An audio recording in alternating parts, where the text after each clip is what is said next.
The forest swallowed us whole. The moment we stepped off the dirt road and onto the overgrown path leading to the house, Black Hollow was silent except for the wind, threading through the trees, carrying the faint scent of damp earth and rotting leaves. I felt the weight of the night pressing against my chest, a suffocating heaviness that made every breath feel sharp and shallow. My flashlight flickered as I swept a beam across the gnarled trunks surrounding us, the light carving out brief glimpses of twisted branches and underbrush that seemed to stretch forever. We shouldn't have been there. Every instinct in my body screamed it. But curiosity had outweighed caution. The house wasn't supposed to exist anymore. It had burned down decades ago, reduced to ashes according to the townspeople. Yet here it was, hidden deep in the woods, its silhouette looming against the darkness.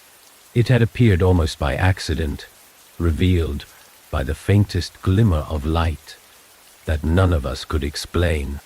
That light was gone now, swallowed by the thick shadows that clung to the structure like smoke. I stood frozen at the edge of the clearing, my flashlight trembling in my hand. The others murmured behind me, their voices low and uneasy, but the words were lost in the rush of blood pounding in my ears. The house looked wrong, not just old, but warped, like something had twisted it out of shape. The roof sagged, its edges curling as if scorched by an invisible fire. The windows were black voids, empty and unblinking, yet I couldn't shake the feeling that something watched from within. The front door hung ajar, creaking faintly as the wind teased it back and forth.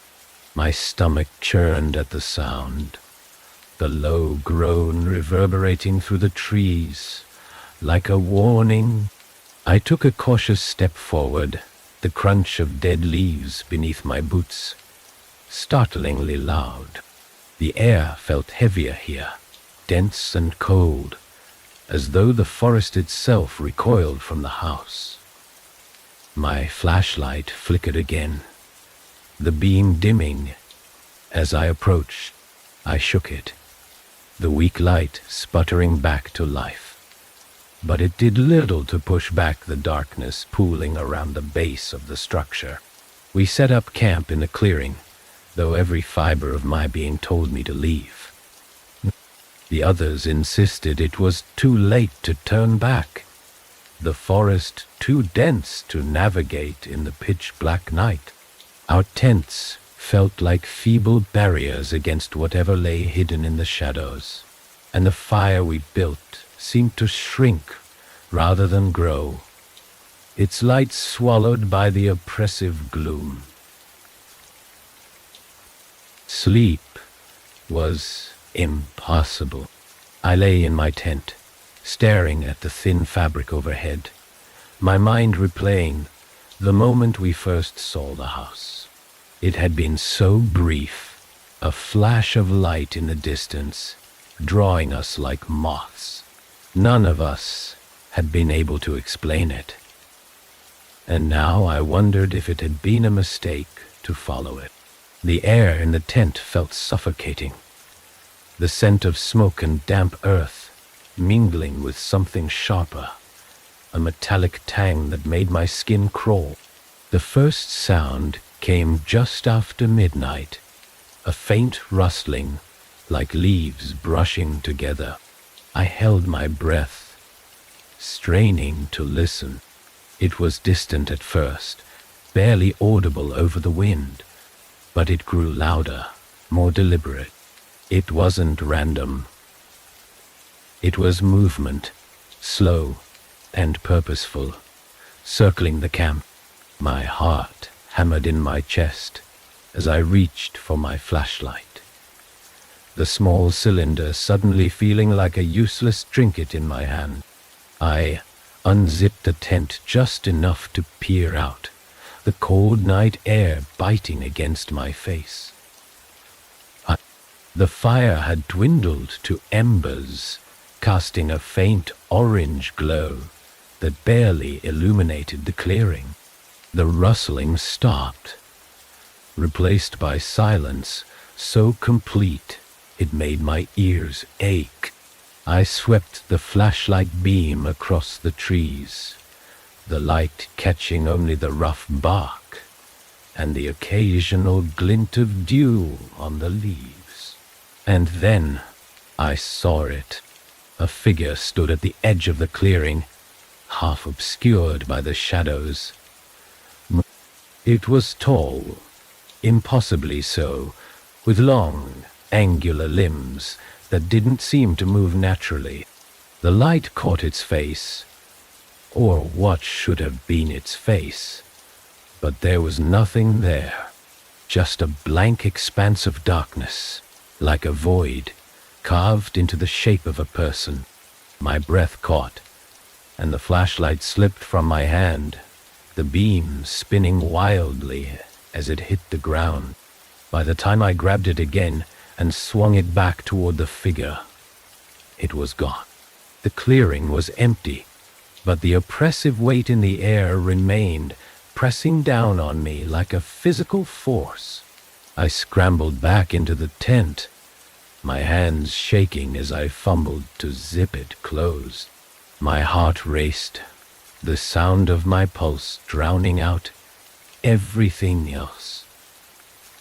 I didn't dare look out again, afraid of what I might, or might not, see. The whispers started soon after, faint and distant, like voices carried on the wind.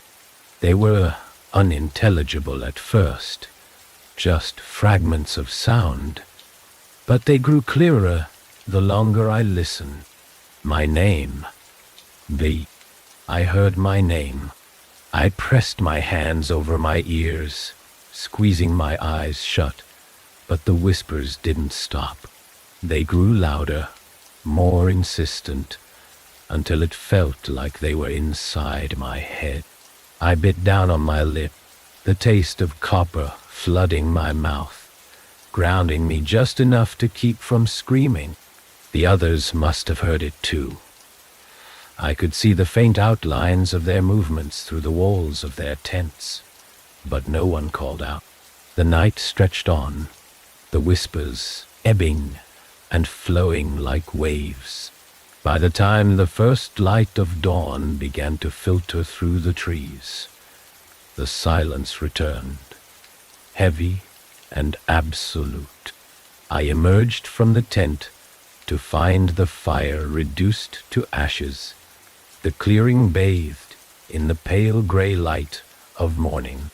The house stood unchanged, its warped silhouette casting long shadows across the clearing. None of us spoke as we packed up, the weight of the night hanging over us like a shroud, but I knew we weren't done with this place. The house wasn't just waiting. It was calling, and something deep inside me whispered that we'd already gone too far to turn back. The air inside the house was heavier than I'd imagined, thick with the scent of mildew, and something else, something faintly metallic, that clung to the back of my throat. The morning light barely penetrated the broken windows, casting weak, fractured beams across the warped floorboards.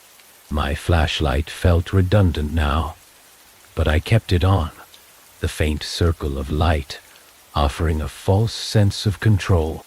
The entryway was small and cramped, its walls lined with peeling wallpaper that hung in damp, curling strips. Water stains spread in erratic patterns across the ceiling, and the floor groaned beneath my every step as though warning me not to move any further. I swallowed hard, my nerves raw from the lingering tension of the night before. Every sound seemed amplified.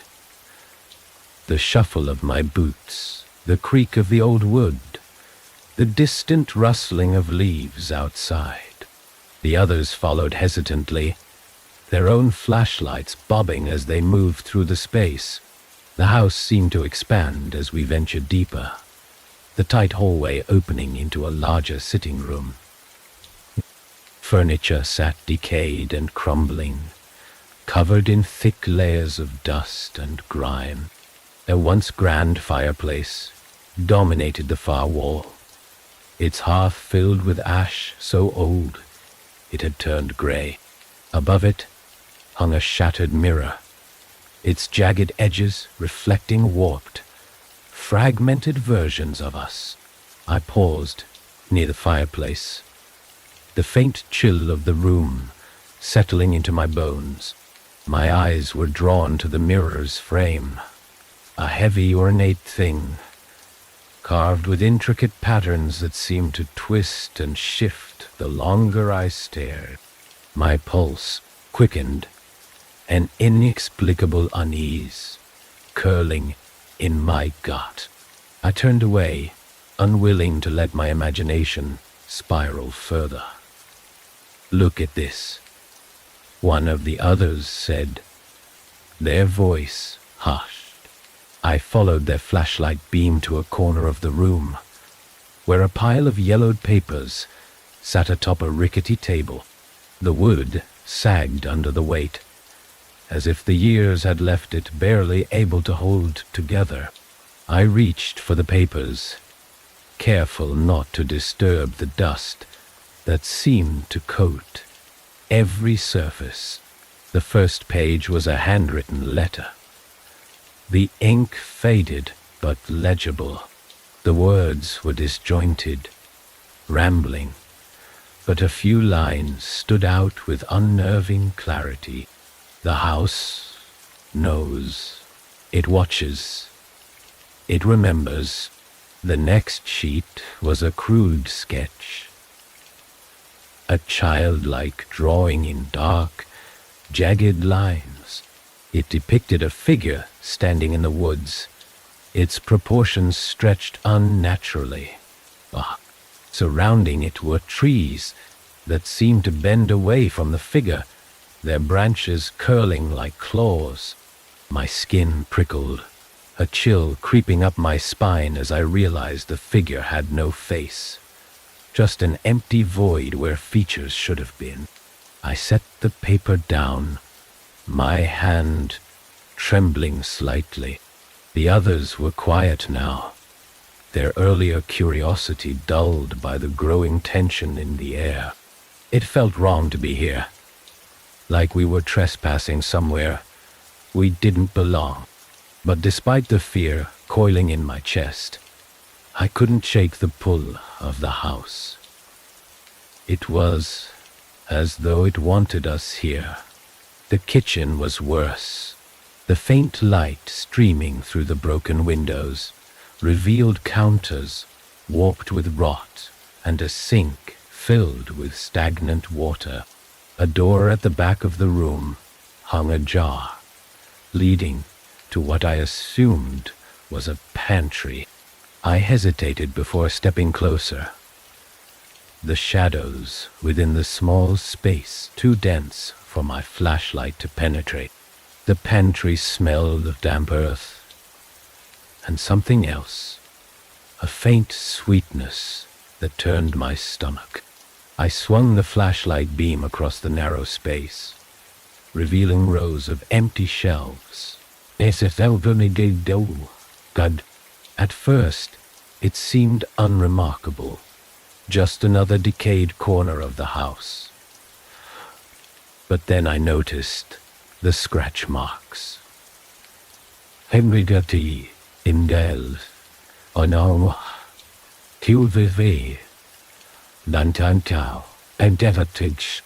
They were faint at first, barely visible against the wood of the shelves. But as my light traced along the surface, the marks grew deeper, more erratic. It wasn't the work of time or nature. These were deliberate, desperate. My chest tightened as I took a step back, the weight of the air pressing against me like a physical force. A loud crash shattered the silence, and I spun around, my flashlight slicing through the dimness. One of the others had knocked over a chair in the sitting room, the sound reverberating through the house like a gunshot. They muttered an apology, but the damage was done. The noise had broken something in the atmosphere, and now the house seemed to exhale, the creaking of the walls and floorboards rising like a low groan. The temperature dropped suddenly, the chill sinking deep into my skin. I turned to the others, my voice shaky. We should go. We've seen enough. No one argued, but as we moved toward the front door, a new sound emerged. A faint, rhythmic tapping, like fingers drumming against glass. I froze, the hairs on the back of my neck standing on end. The tapping grew louder, more insistent, coming from the direction of the broken windows. I swung my flashlight toward the sound, the beam catching only the warped glass and the dark shapes of trees beyond. But the tapping didn't stop. It echoed through the room, a disjointed pattern that made my pulse race. My chest tightened as I realized it wasn't coming from the windows, after all. It was coming from the walls. The tapping moved, skittering along the wood like a frantic insect. It was too fast, too deliberate. My breath hitched as the sound drew closer, circling us like a predator. One of the others swore under their breath, their flashlight darting wildly across the room. "It's just the house settling," someone whispered, but their voice lacked conviction. The tapping stopped as suddenly as it had begun, leaving a silence that felt heavier than the noise. My heart pounded, every instinct screaming at me to leave, but my feet remained rooted to the floor. The others shifted uneasily, their flashlights casting nervous, flickering beams across the room. And we heard it, a faint whisper, so soft it could have been mistaken for the wind.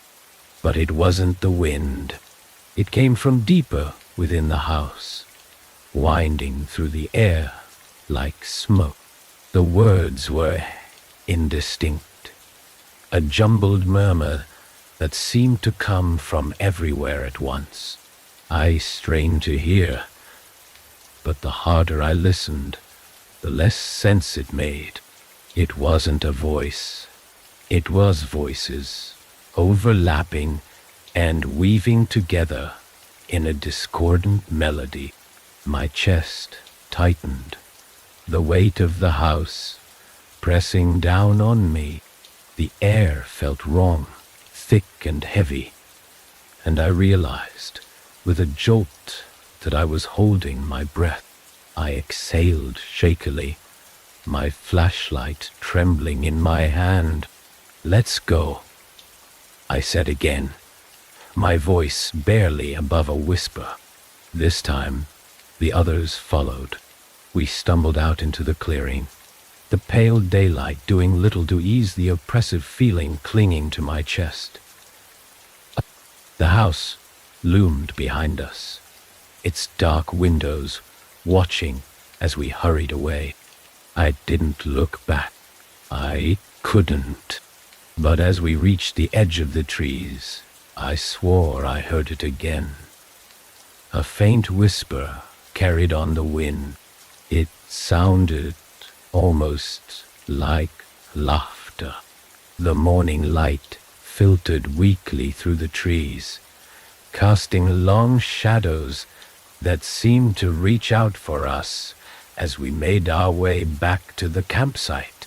The silence in the group was palpable, each of us lost in the memories of what we'd seen inside the house. The whispers, the tapping, the suffocating sense of being watched. It clung to me like a second skin, impossible to shake off. The fire pit was cold when we arrived, the embers from the previous night long dead. I crouched to relight it, the simple act of striking a match feeling oddly grounding after the chaos of the house. The others moved around me, setting up their chairs and unpacking what little food we had brought. The air was thick with unspoken tension, the weight of our shared experience pressing down on us. As the fire crackled to life, the warmth should have been comforting, but it wasn't. The smoke rose in thin, jagged lines, twisting unnaturally, as if it were trying to escape the forest entirely. I stared into the flames, the flickering light casting shifting shadows across the clearing. The memory of the figure at the edge of the woods the night before resurfaced. Its faceless void burned into my mind. I couldn't forget the way it had stood there, unmoving, yet so undeniably present. One of the others broke the silence, their voice tentative. "So, what now?" No one answered at first. I kept my eyes on the fire, the flames dancing erratically as though in response to the question. The wind picked up, rustling the trees overhead, but even that sounded different, sharper, more deliberate. Finally, I spoke, my voice low and unsteady. "We shouldn't stay here. There's something wrong with this place." The others murmured in agreement, but the conversation died as quickly as it began. The forest seemed to absorb our words, leaving nothing but the crackle of the fire and the faint whisper of the wind. The plan was clear: pack up and leave before the sun dipped below the horizon. But as I glanced at the house in the distance, its warped silhouette barely visible through the trees, I knew it wouldn't be that simple. The first sign of trouble came just before noon. And we were packing our gear when one of us, Josh, noticed his backpack was missing. He swore he'd left it by his tent, but after scouring the clearing, there was no trace of it. The frustration in his voice was clear as he accused the rest of us of playing a prank, but none of us had touched it. The unease in the group deepened, the sense that we were rent alone settling over us like a heavy fog. It wasn't just the backpack. Small things began to disappear: a flashlight, a water bottle, even the map we'd been using to navigate the forest. At first we thought it was just carelessness, the result of exhaustion and nerves.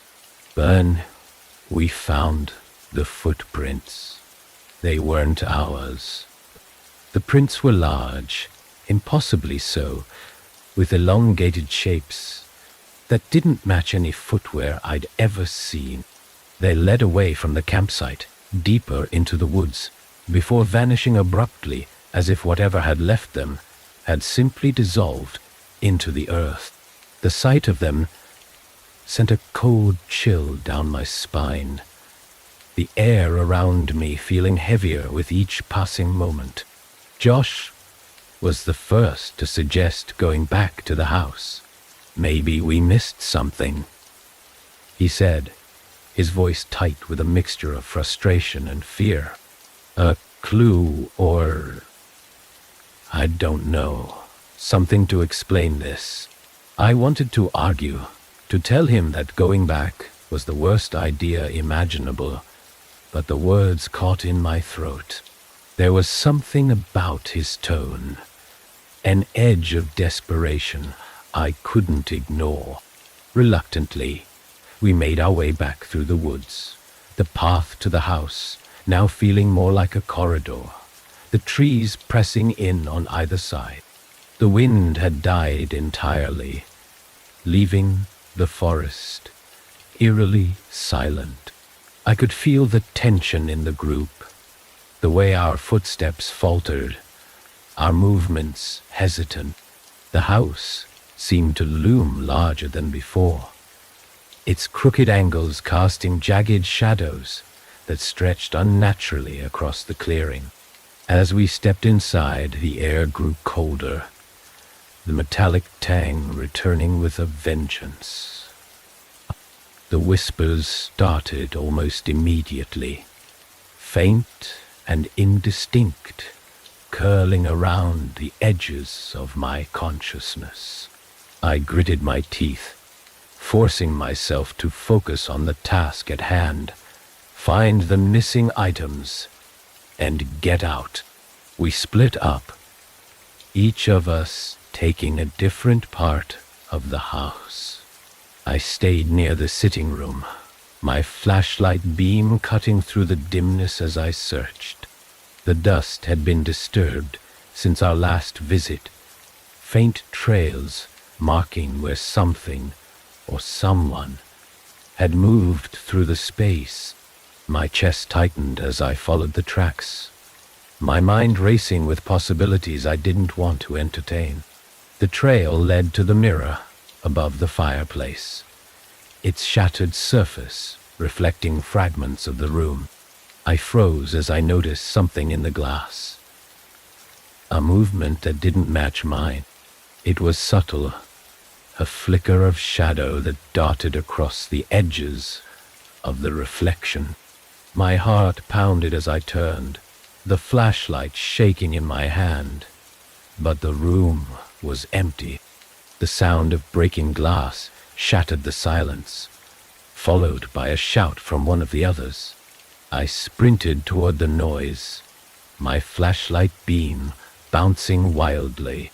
In the hallway, I found Josh, standing over a broken lantern, his face pale and drawn. "Something was here," he whispered, his voice barely audible. It was right here." I didn't ask him to explain. I didn't want to know. The air around us grew heavier, the whispers swelling into a low murmur that seemed to come from the walls themselves.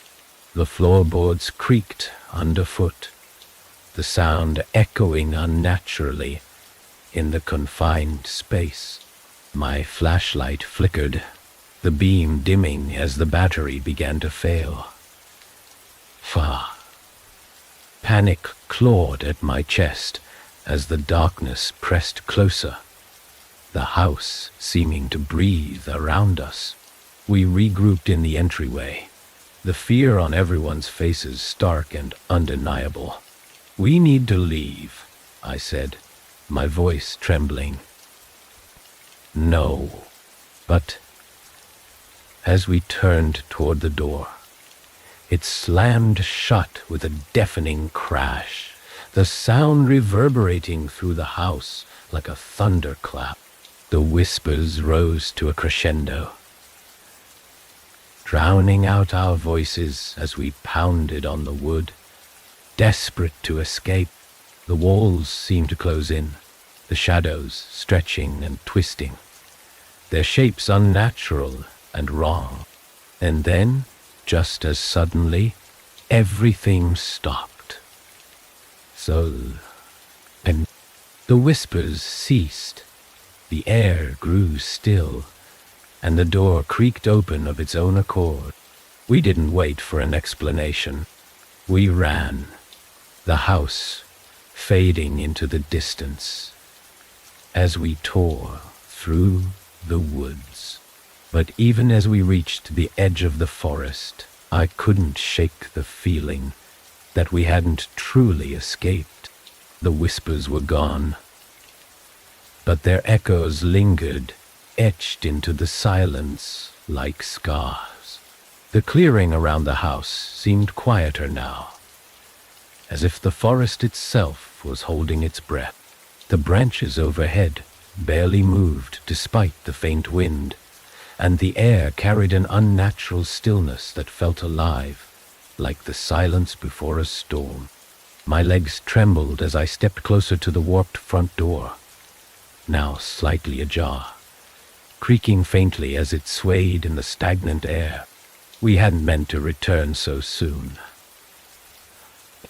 The plan was to leave, to put as much distance as possible between us and this place. But something kept pulling us back. It was unspoken, an understanding that none of us could articulate. The house wouldn't let us leave. Not fully. Not yet. I didn't know what it wanted, but the weight in my chest told me we were walking directly into its trap.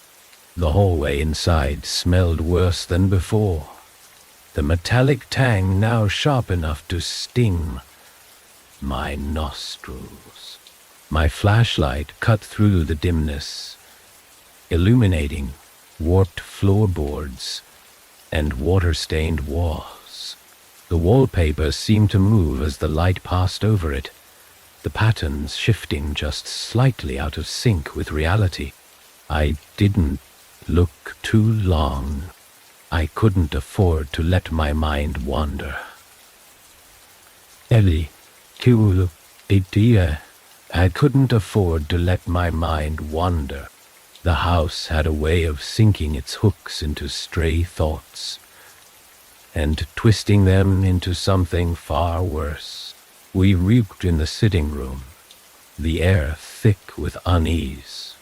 Dust swirled in the flashlight beams, and I couldn't help but notice the faint footprints left behind in the grime. They weren't ours. They led deeper into the house, toward the narrow hallway that had been too dark to explore the last time we were here. My stomach churned at the sight, a cold dread settling over me like a second skin. Something's down there, one of the others whispered, their voice trembling. I nodded, gripping my flashlight tighter. There was no point pretending otherwise. We'd felt it since the moment we arrived. A presence, watching, waiting. It wasn't just the house. It was something inside it, something that had been here long before us. And now, it wanted us to follow. The hallway stretched endlessly in the faint light, the floor sloping downward as though leading into the earth itself. The air grew colder with each step, and my breath fogged in front of me. The walls on either side were lined with faint etchings, strange symbols carved into the wood. They looked haphazard at first, but the further we walked, the more deliberate they became, forming patterns that seemed to writhe in the flickering light. My heart raced as I recognized some of the shapes from the drawings we'd found earlier. The twisting trees, the faceless figure. The hallway ended abruptly at a door, its surface scarred and splintered as if it had been clawed at from the inside. I hesitated, my hand hovering over the handle. Mule. Every instinct screamed at me to turn back, but the others stood close behind me, their flashlights casting long, shifting shadows that seemed to stretch toward the door like grasping hands.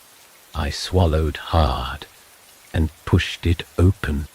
The room beyond was unlike anything I'd expected. It was circular, with a high domed ceiling that disappeared into darkness. The floor was made of stone, smooth and cold underfoot, and the air hummed with a faint vibration that I could feel in my teeth. The walls were covered in more symbols, their lines glowing faintly with a pale, sickly light. At the center of the room was a raised platform, its surface etched with grooves that formed an intricate, spiraling design. The blood froze in my veins as I realized the grooves weren't empty. A dark, viscous liquid pooled within them, glistening in the faint glow. It pulsed faintly, as if in time with the vibrations in the air, and the sight of it made my stomach turn. I took a step closer, the hair on the back of my neck standing on end. That is pie. The liquid wasn't just moving. It was flowing, slowly but deliberately, forming new lines that extended outward from the platform. "What is this?" someone whispered, their voice barely audible over the hum. I didn't answer. My gaze was fixed on the far wall, where a large mirror hung, its surface warped and dark. It didn't reflect the room as it should have. Instead, it seemed to shimmer faintly, its surface rippling like water. My reflection appeared for a moment, distorted and wrong, before vanishing entirely. I stared, my breath hitching as something else took its place. A shadow, tall and faceless, standing motionless on the other side of the glass. My chest tightened, and I stumbled back, my flashlight beam trembling as I turned away from the mirror. The air around us grew colder. The vibrations in the room intensified. The symbols on the walls began to shift, their glowing lines writhing as if alive. I could feel the weight of something pressing down on us, an invisible force that seemed to fill every corner of the room. A deep, resonant sound echoed through the chamber, low and guttural, vibrating through my bones. It wasn't a voice, but it carried a meaning I couldn't comprehend, a presence that was older and far more dangerous than anything I'd ever encountered. The liquid on the platform pulsed brighter, its flow quickening as the sound grew louder. "Don't touch anything," I managed to say, my voice strained and barely audible. The words had barely left my mouth when the floor beneath us shifted. A low rumble reverberated through the room, and cracks began to spread across the stone, jagged lines that seemed to radiate outward from the platform. I stumbled, my flashlight skittering across the floor. As I struggled to keep my balance, the liquid in the grooves spilled over, dripping onto the floor and spreading toward us in dark, creeping tendrils. The room was alive now, the vibrations rising to a deafening roar. The mirror on the far wall began to shatter, cracks spider-webbing across its surface. Beyond the broken glass, I caught glimpses of movement, shadows writhing and shifting, their forms too alien to comprehend. My breath came in ragged gasps as the cracks widened and the shadows began to spill through. "We need to go," someone shouted, their voice barely audible over the chaos. "Ed," I turned and ran, the others close behind me. The hallway stretched endlessly ahead, the air thick and choking as the roar from the chamber followed us. My legs burned, every step feeling heavier as the house seemed to shift around us, the walls twisting and warping. The front door was just ahead, its warped frame glowing faintly in the dim light. I threw myself against it, the wood cold and unyielding beneath my hands. For a moment, it wouldn't budge, the weight of the house pressing against it.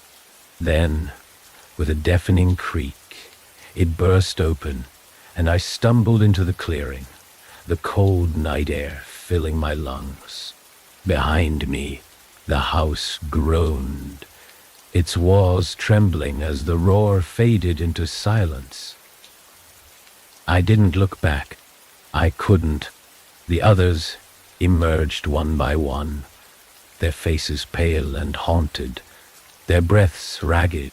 We stood there in the clearing, the forest silent once more, but the weight in the air remained, a suffocating reminder that the house wasn't finished with us. The air outside the house didn't feel lighter. It clung to me like a cold, wet sheet, suffocating, even as I gulped down lungfuls of it. My legs shook beneath me as I stood in the clearing, staring at the warped structure we'd just fled. Its silhouette seemed darker now, as though the shadows had deepened in defiance of the weak daylight filtering through the trees. Every instinct screamed at me to run, to put as much distance as possible between myself and that place. But something held me there, something I couldn't name.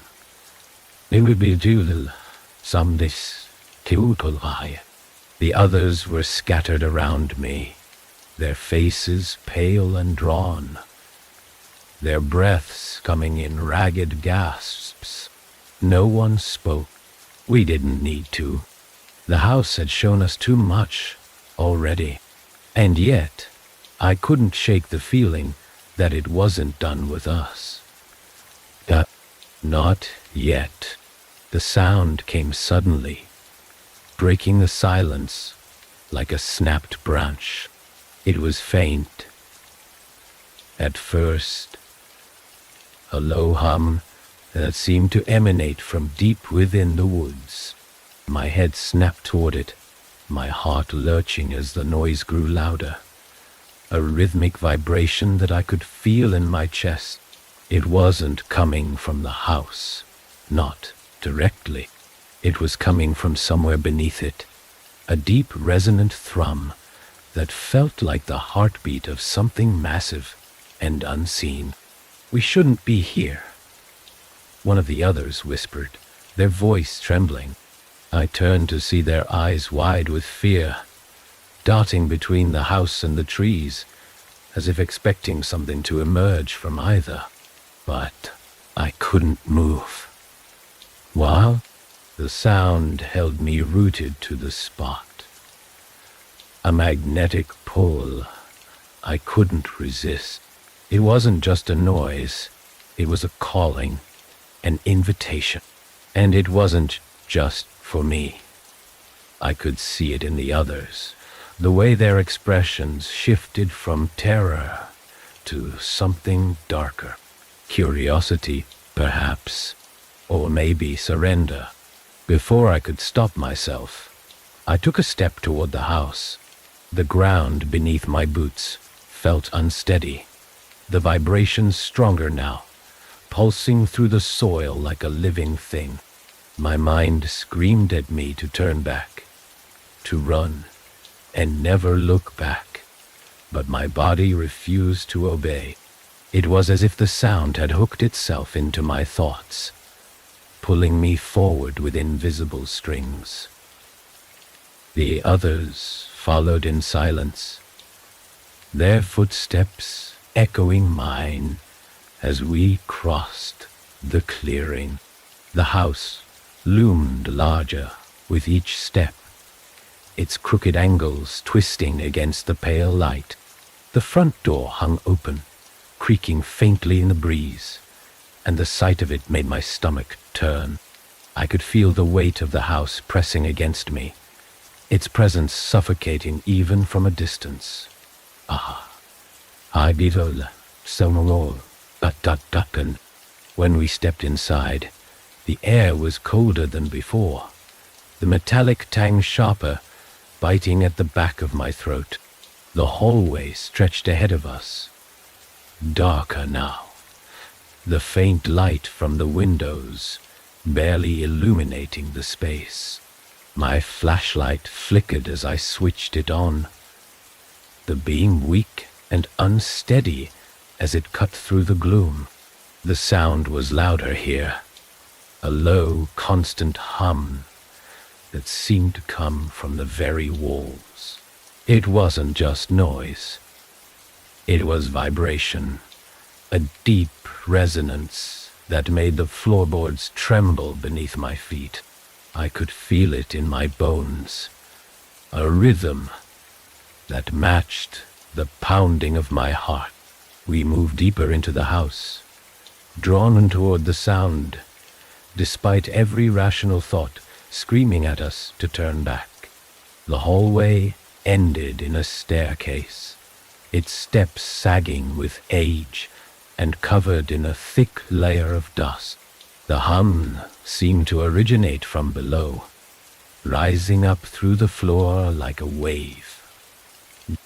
My hands trembled as I gripped the banister, the wood cold and slick under my fingers. The basement door was at the bottom of the stairs, its surface warped and splintered like the rest of the house. I hesitated, my breath catching in my throat as I reached for the handle. The hum grew louder, vibrating through the door, and I could feel the pulse of it in my palm.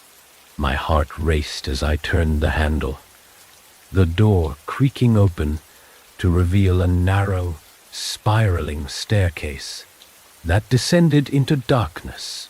The air was colder here, sharp and biting, carrying the faint scent of damp earth and something else, something metallic and sour. My flashlight beam trembled as I stepped onto the staircase, the wood creaking beneath my weight. The others followed in silence, their footsteps hesitant but steady. The hum grew louder with each step, the vibrations stronger. The air pressed against me, heavy and suffocating, as though the house itself was alive, breathing around us. The staircase ended in a small circular room, its walls lined with strange carvings that glowed faintly in the darkness. Symbols twisted and spiraled across the stone, their patterns shifting as I looked at them, refusing to stay still. At the center of the room was a pedestal, its surface smooth and black, like polished obsidian. The hum seemed to emanate from it, vibrating through the air in waves that made my teeth ache.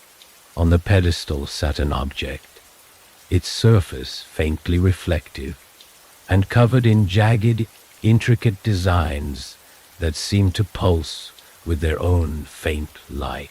I stepped closer, my flashlight beam dancing across the object's surface. It was smaller than I'd expected, fitting neatly in the center of the pedestal, but the weight of its presence was immense.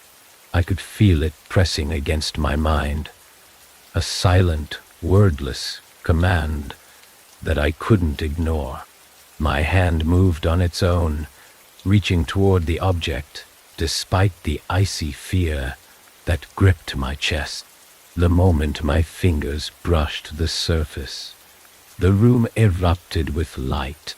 The hum became a roar, the vibrations shaking the walls and floor as the carvings on the walls flared to life. And symbols twisted and writhed in the glow, their shapes shifting and merging into something I couldn't comprehend. The air around me grew colder, the metallic tang so sharp it burned my throat. The pedestal trembled beneath my hand, the object's surface growing warm as it pulsed with a rhythm that matched the hum.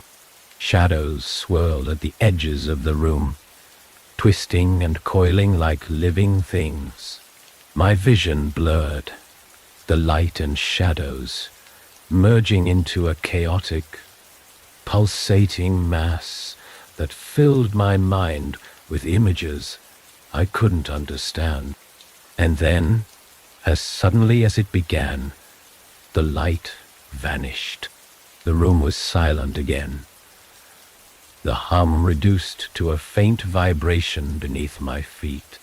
My hand trembled as I pulled it away from the object, my chest heaving as I gasped for air. The others stared at me, their faces pale and wide-eyed, but none of us spoke. The silence was heavier now, the air charged with an unspoken tension that made my skin crawl. The pedestal was empty, the object was gone, and the house was awake. The air in the room felt heavier after the object vanished, as if the house had drawn it deep into its being. The hum was still there, faint but pulsing, a sinister rhythm that seemed to resonate with every nerve in my body. My legs felt rooted to the spot, my chest tightening as the silence pressed down on us like a living thing. The others stood frozen, their flashlights casting jittery beams across the shifting carvings on the wall. I tried to speak, to say something that might break the suffocating tension, but the words caught in my throat. The glow of the carvings dimmed slightly, but they continued to move, their shapes twisting in ways that defied logic. I turned my flashlight toward the pedestal, expecting to see some remnant of the object, but the surface was smooth and empty, its black sheen reflecting nothing but dark. The air shifted suddenly, the faint hum rising in pitch. A low vibration rippled through the floor, traveling up through my boots and into my chest. The walls around us seemed to close in, the carvings writhing faster now, their glow intensifying.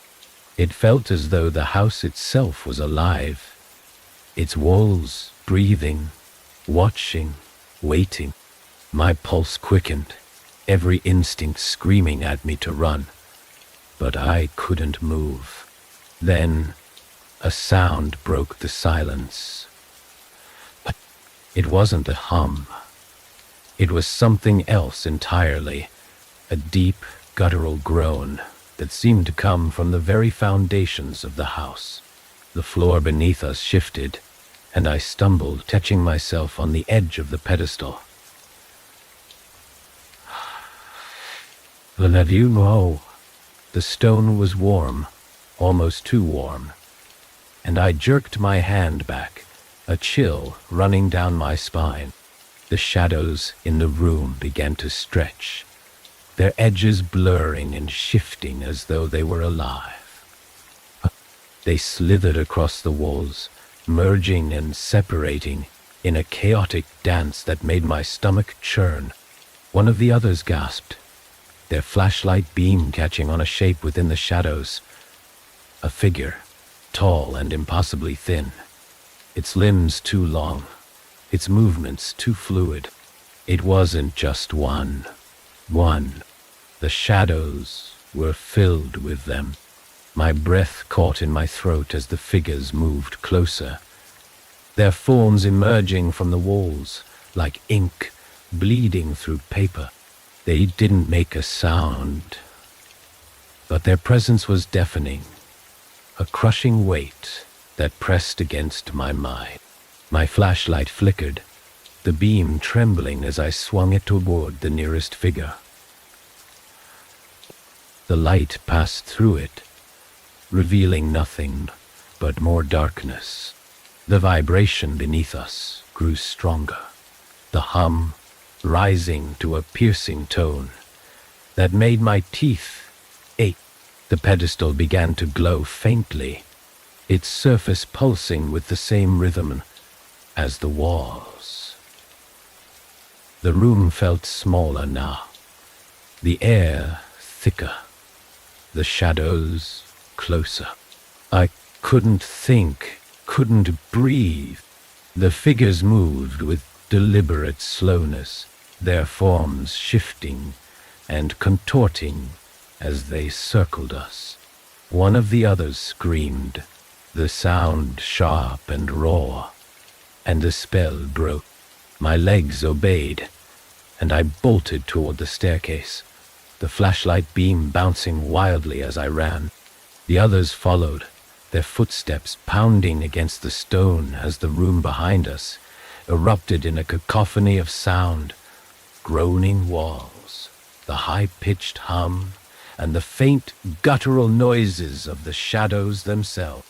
The stairs seemed longer now, the space between each step stretching impossibly far. My lungs burned as I climbed, the air growing colder the higher I went. The shadows followed, their forms spilling onto the staircase, stretching and twisting like liquid darkness. I didn't dare look back, focusing only on the weak circle of light from my flashlight and the faint outline of the doorway above. When I reached the top, I threw myself into the hallway, my legs trembling beneath me. The others stumbled out behind me, their faces pale and slick with sweat. The hum was still there, faint but constant, a reminder that the house hadn't finished with us yet.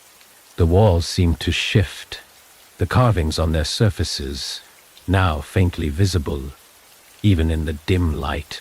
"We need to leave," someone panted, their voice edged with panic. I nodded, my throat too dry to speak, and we stumbled toward the front door. The hallway stretched endlessly ahead of us, the floor tilting and twisting as though the house itself was trying to keep us inside. My flashlight flickered again, the beam dimming with each step. The front door came into view, its warped frame glowing faintly in the darkness. Relief flooded my chest as I reached for it, my fingers brushing against the cold wood.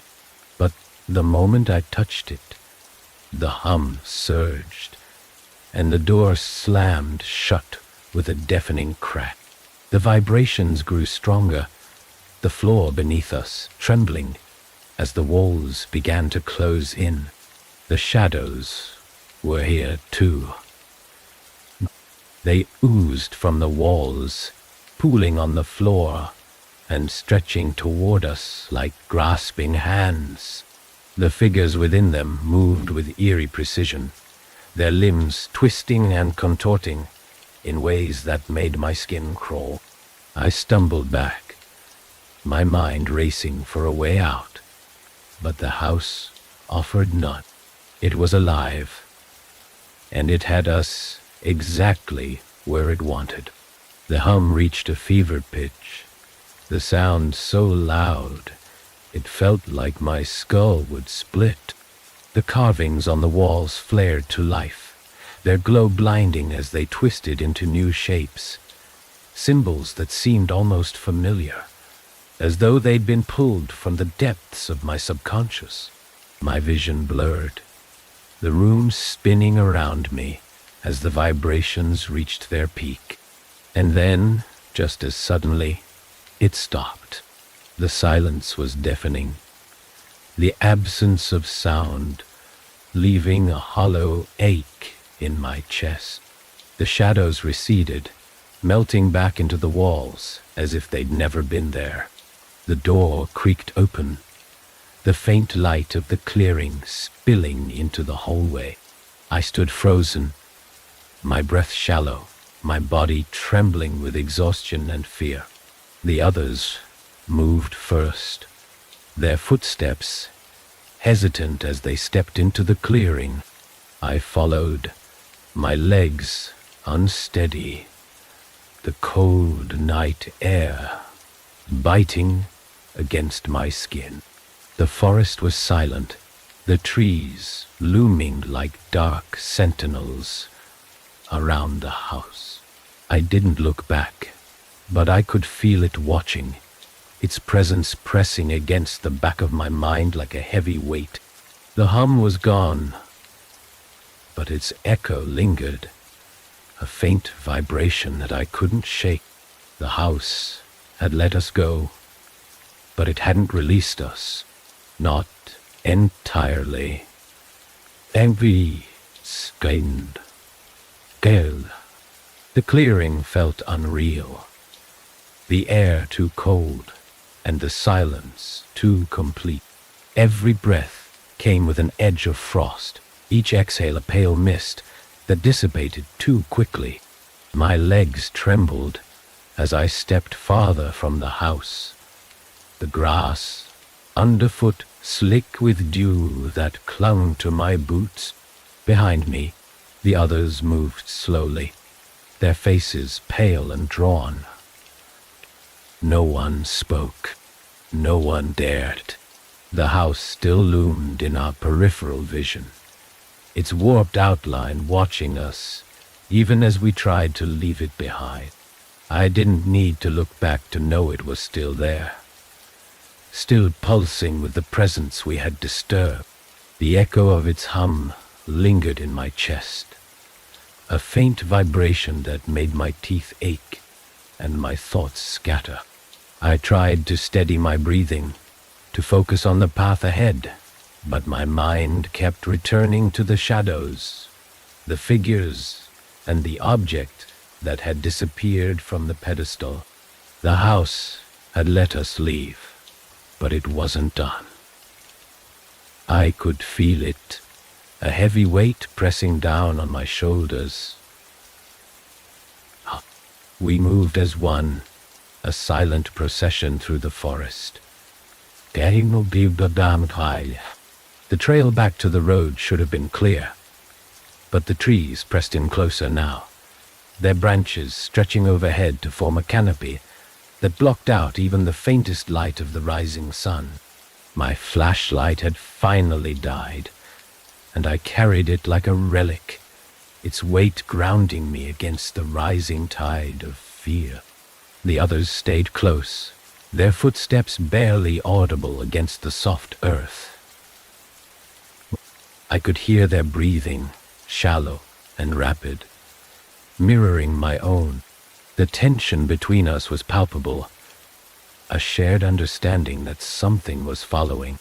The forest itself seemed to shift as we moved, the path twisting and looping in ways that didn't make sense. The trees all looked the same, their bark scarred with patterns that reminded me too much of the carvings in the house. The first sign that we weren't alone came as a sound, a faint rustling, too rhythmic to be the wind. I froze, my hand instinctively reaching for the knife in my pocket. The others stopped behind me, their silence heavy with dread. The sound grew louder, moving through the trees to our right. But it wasn't footsteps. It was something else. A skittering like nails against wood.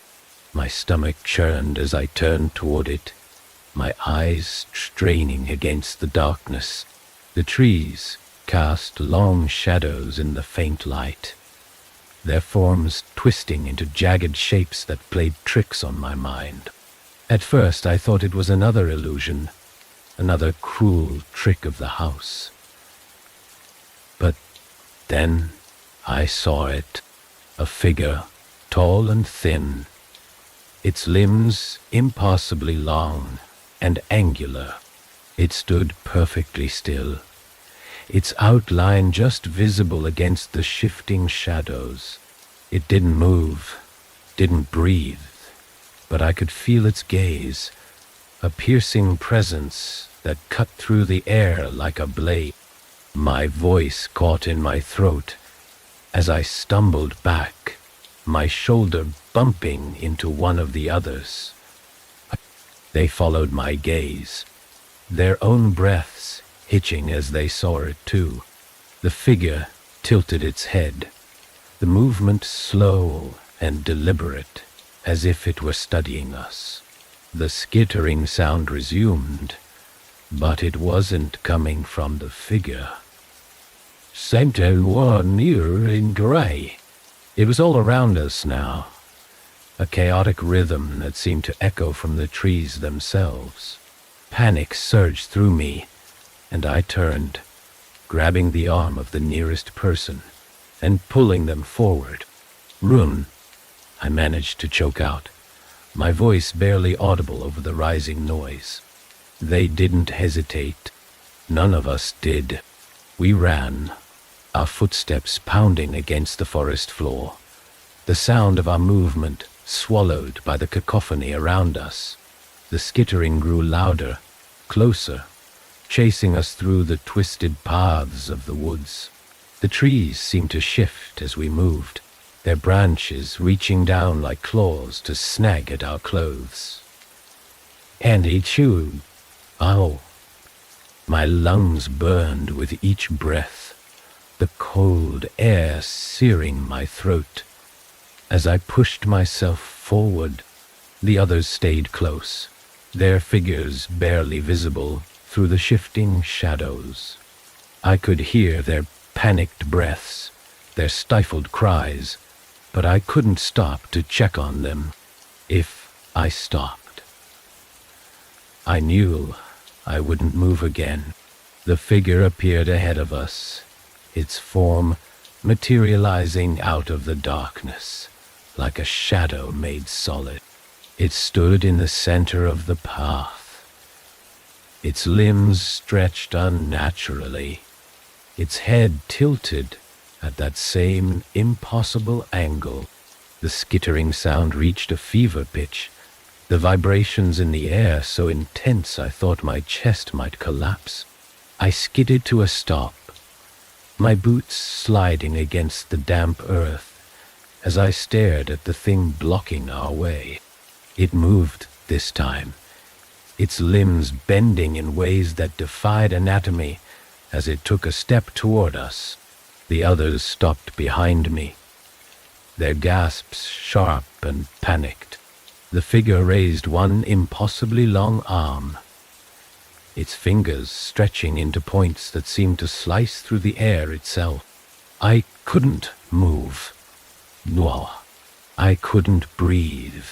And then it spoke, not in words, but in a sound, a deep, resonant tone that vibrated through the air like the hum of the house. It wasn't a voice, but I understood its meaning. It wasn't a threat. It was a promise. Something cracked behind me, a sharp, splintering sound that cut through the noise. I turned just in time to see one of the others pulled backward into the shadows, their scream swallowed by the darkness. The figure ahead tilted its head again, as if amused, and the skittering grew louder, closing in from all sides. The path split ahead, and I didn't think, I just ran. My feet pounded against the uneven ground as I took the left fork, the others following close behind. The noise was deafening now, the skittering blending with the hum in a chaotic symphony that seemed to press against my skull. The trees blurred together, the path twisting and narrowing until I thought it would disappear entirely, and then, suddenly, we were free. The forest opened up, spilling us onto the dirt road where we'd started. The noise stopped abruptly, leaving only the sound of our ragged breaths and the faint rustle of leaves in the wind. I collapsed to my knees, my chest heaving as I tried to make sense of what had just happened. The others were silent, their faces pale and hollow as they stared back at the dark line of trees we'd emerged from. The house was gone. The clearing, the twisted structure, the path leading to it. All of it had vanished, leaving only the dense, unbroken forest. I wanted to feel relief, to believe that we were safe, but I couldn't shake the feeling that it wasn't over. The hum was still there, faint and distant, a reminder that the house wasn't just a place. It was a presence, and it had marked us. It was waiting.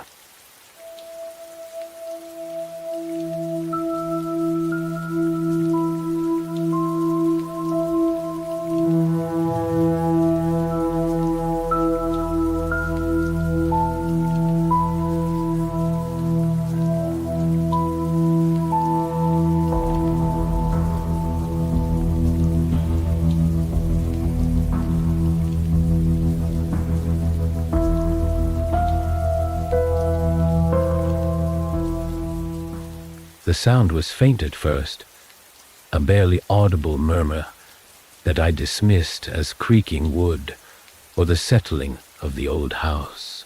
But as the night deepened, it grew louder, a persistent groaning that seemed to seep through the walls, rising from beneath the floorboards. I sat up in bed, my skin prickling, ears straining to catch the source of the noise. It wasn't the wind. It wasn't the house.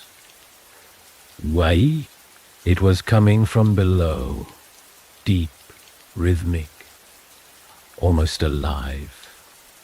The house loomed around me, dark and unfamiliar.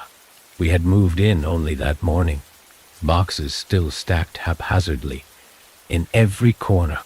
It was supposed to be a fresh start, a peaceful retreat from the chaos of city life. Hollow Lake, with its tranquil waters and idyllic scenery, seemed perfect on paper. But something about this house, something about its stillness during the day and its suffocating presence at night, felt wrong. I swung my legs over the edge of the bed, the cold wooden floor biting at my feet. Daniel was sound asleep beside me, his soft snores a stark contrast to the growing unease clawing at my chest. I didn't want to wake him, not yet. He had been the one to push for this move, to buy this decrepit old place, charmed by its history and rustic allure. I had agreed reluctantly, drawn in by his enthusiasm and the impossibly low price. Gathering my courage, I grabbed my phone for its meager flashlight and padded toward the door. The hallway stretched out before me, a yawning cavern of shadows that swallowed the dim beam of light. My fingers grazed the banister as I descended the stairs, each step creaking in protest. The groaning sound grew louder as I reached the first floor, a low, resonant hum that seemed to vibrate through my bones. The basement door stood at the far end of the kitchen, slightly ajar. Now, a thin sliver of darkness spilled into the room, like ink spreading across paper. My breath hitched as I approached, the hairs on the back of my neck standing on end. The door wasn't ajar earlier. I was certain of it. I had passed it a dozen times today, each time making a mental note to clean the grime off its surface. Up, the groaning was louder here, almost palpable, and the air felt heavy, oppressive. I reached out to close the door, my hand trembling slightly. But as my fingers brushed the edge of the wood, the sound stopped. Dead silence enveloped the house, thick and suffocating, as if the walls themselves were holding their breath. And then the whispering began. It was faint, just a single voice, at first soft and pleading. Then another joined it, louder, more insistent. Soon, a cacophony of voices filled the air, overlapping, rising and falling like a morbid symphony. They spoke in hushed tones, their words unintelligible, but the urgency in their tone was unmistakable. I froze, unable to move, the flashlight in my hand, trembling. The door creaked open further, revealing a narrow staircase, descending into impenetrable blackness. My phone's beam barely illuminated the first few steps. But even in the dim light, I could see the dust motes swirling in the air, disturbed by a faint breeze rising from below. I wanted to turn back, to wake Daniel, and leave this place immediately. But something compelled me forward, an invisible force, pulling me closer. I descended slowly, each step a battle against the overwhelming urge to flee. The basement smelled of damp earth, and something else, something metallic and acrid that burned the back of my throat. The whispers grew louder, more frantic, echoing off the cold stone walls. I could see the faint outline of a door at the far end of the room, its surface streaked with rust and grime. It was the source of the sound. It's died. Adieu of thee, Etterze. I knew it instinctively. The way one knows a storm is coming by the electricity in the air. Buer. The voices emanated from behind the door, their overlapping cadence a grotesque mockery of human speech. I stepped closer, drawn by morbid curiosity and a gnawing sense of dread. The door was ancient, its iron frame warped and pitted with age. A heavy chain hung across it, secured by a rusted padlock. My fingers brushed against the metal, and a jolt of icy cold shot up my arm. The whispers stopped abruptly, replaced by a deep, resonant thrum that seemed to reverberate through my chest. And then I heard it, a single word, spoken clearly and directly, cutting through the oppressive silence like a blade. Grace, dom received, as still, ja, coma, dame piste. It was my name. Endel. It was my name. I stumbled back, my heart pounding in my chest, the flashlight slipping from my hand and clattering to the floor. The beam spun wildly, casting grotesque shadows on the walls as the whispers resumed, louder and more insistent than before. They knew me. They wanted me. The sound of footsteps above pulled me from my paralysis. Daniel dot pass. Telu channel tit. His voice called out, groggy and confused, but it was enough to break the spell. I turned and bolted up the stairs, slamming the basement door shut behind me. My chest heaved as I leaned against the wood, every nerve in my body screaming for me to run. But the house wouldn't let me. The whispers didn't stop after that night. They didn't even fade. If anything, they grew stronger, louder. I tried to pretend nothing had happened, that I hadn't ventured into the basement, hadn't heard my name spoken by something that had no business knowing it. But the house had a way of reminding me, in subtle, maddening ways. During the day, it was easier to dismiss. The sunlight pouring through the cracked windows gave a false sense of safety. I busied myself unpacking, arranging furniture, and pretending that the strange, oppressive energy I felt pressing down on me was just stress. Daniel didn't seem to notice anything amiss. He joked about my overactive imagination when I mentioned the odd noises or the cold drafts that came from nowhere. But nights were a different story. Every time I closed my eyes, the whispers crept back in, faint and insidious, like they were weaving their way into my very thoughts.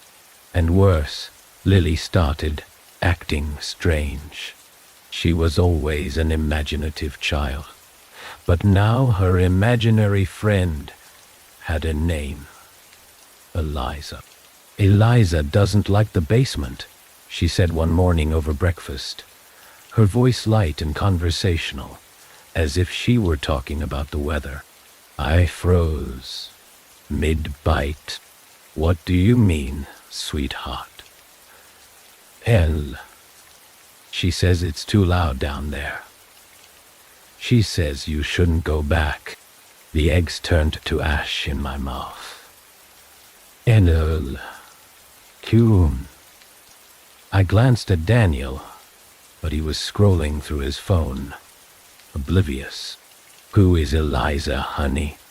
Did you meet her at school? No, Lily said simply, swirling her cereal around with her spoon. She's from the lake. I forced a smile. Hey, the lake? That's silly. We haven't even been down to the lake yet. She shrugged, her little shoulders barely moving. She says it's not safe. I didn't know what to say to that, so I said nothing. But the weight of her words stayed with me all day. By the time the sun dipped below the horizon, painting the sky in hues of blood red and violet, my nerves were frayed. Daniel went to bed early, leaving me alone in the living room with a glass of wine and the flickering light of the TV. It was quiet at first, peaceful even. The kind of quiet that almost made me believe I'd imagined everything. But then the TV cut out, replaced by static, and I heard it again.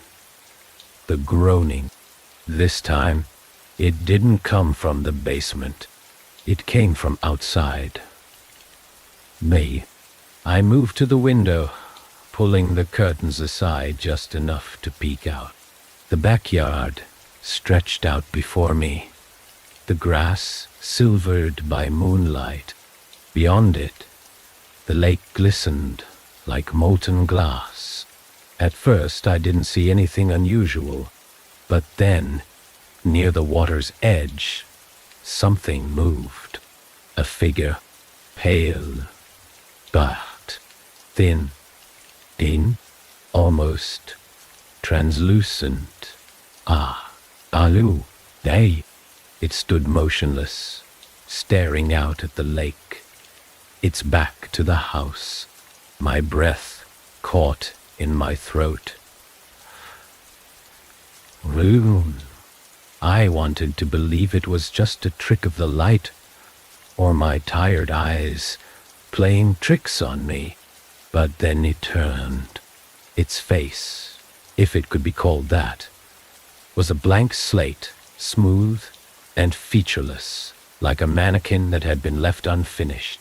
And yet, I knew it was looking at me.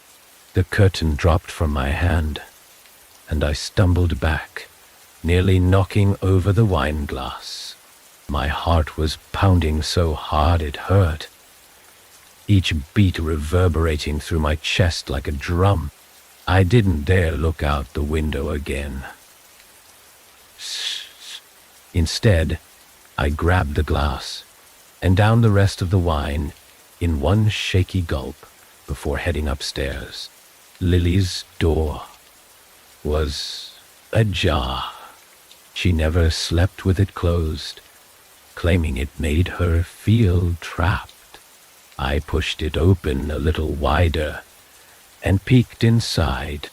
She was fast asleep, curled up under her blanket, with her stuffed bunny clutched tightly to her chest. Relief washed over me, but it was short-lived. As I turned to leave, I saw it, scrawled in crayon, on the wall above her bed. Eliza was here. My stomach dropped. I stared at the words, my mind racing. They hadn't been there earlier. I was certain of it. I reached out to touch them, half expecting my fingers to come away smudged. But the crayon marks were dry.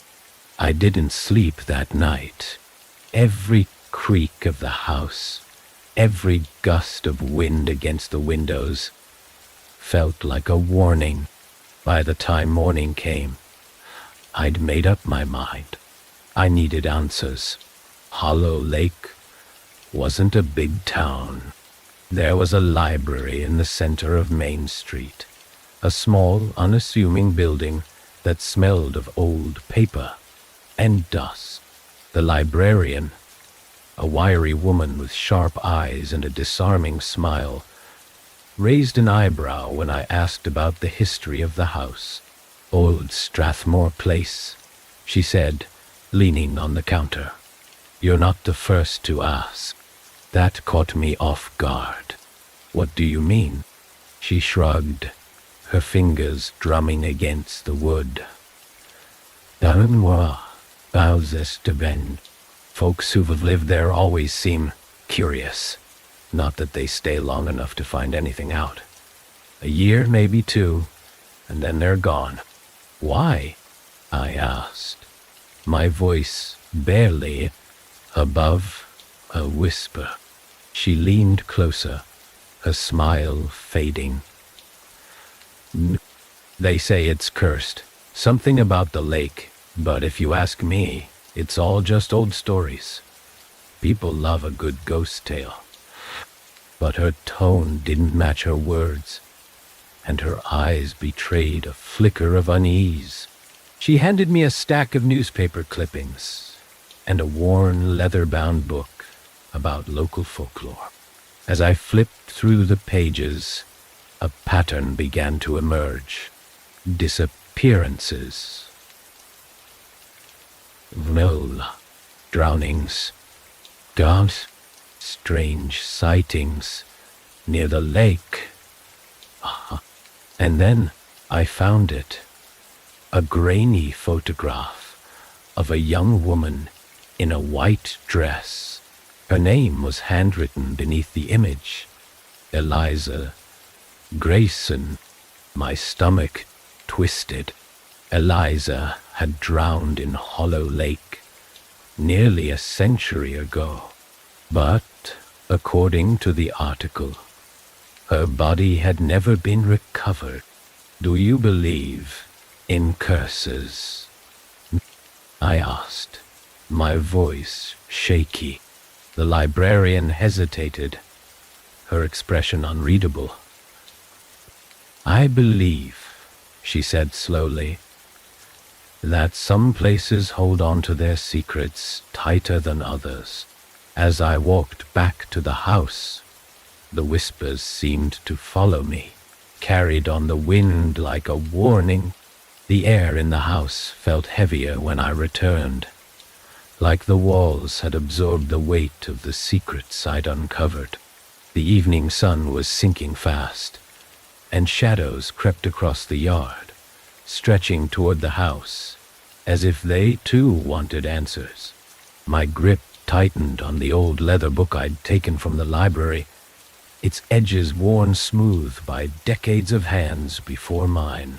Inside, the house was silent, but it wasn't the kind of peace that came with rest.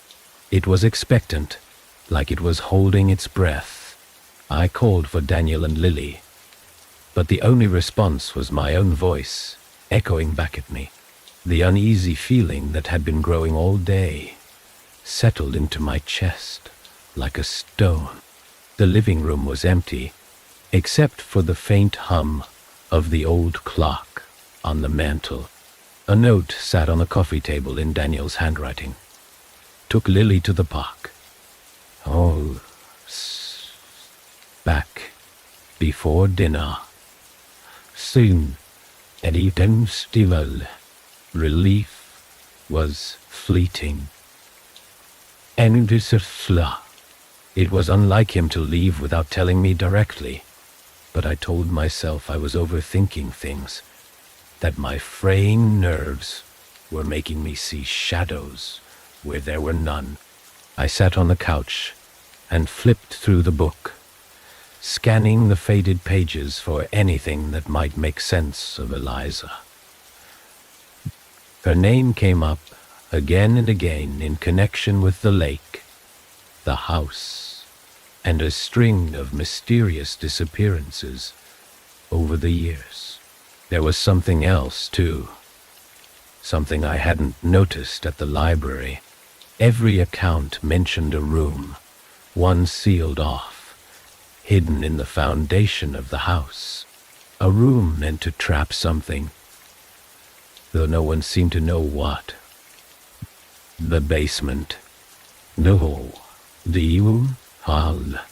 The basement. My pulse quickened as I looked toward the door at the end of the kitchen, its frame crooked and warped with age. I didn't want to go down there again. Didn't want to confront whatever waited behind that heavy iron door. But the memory of Lily's crayon-scrawled warning loomed large in my mind. Eliza was here. I needed to know what that room held. The basement was darker than I remembered, the single bulb at the bottom of the stairs flickering weakly. My footsteps echoed off the stone walls, the sound unnatural loud in the suffocating silence. The chains on the door were still in place, rusted but solid. The whispers, faint at first, rose in pitch and urgency as I approached. I hesitated, my hand hovering over the padlock. It felt cold, unnaturally so, like it had been submerged in ice. With shaking fingers, I pulled the key Daniel had found on a high shelf in the kitchen drawer earlier that week, the one neither of us could figure out the purpose for. The lock gave with a groan, and the chain slid to the ground in a metallic clatter that made my stomach lurch. The door itself was heavier than it looked, its hinges screeching in protest as I pushed it open. Beyond it was a narrow passage, the walls slick with moisture and lined with what looked like carvings, symbols etched deep into the stone, their meanings lost to time. The whispers grew louder with each step, their cadence hypnotic and almost melodic. I couldn't understand the words, but their intent was clear. They wanted me to going. The passage ended in another door, this one wooden and rotted with age. Unlike the first, it wasn't locked. I pushed it open, and stepped into a room that felt impossibly large, like it didn't belong beneath the house. The air was thick and damp, carrying the metallic tang of blood. A circle was drawn on the floor in what looked like ash, the symbols matching those on the walls outside.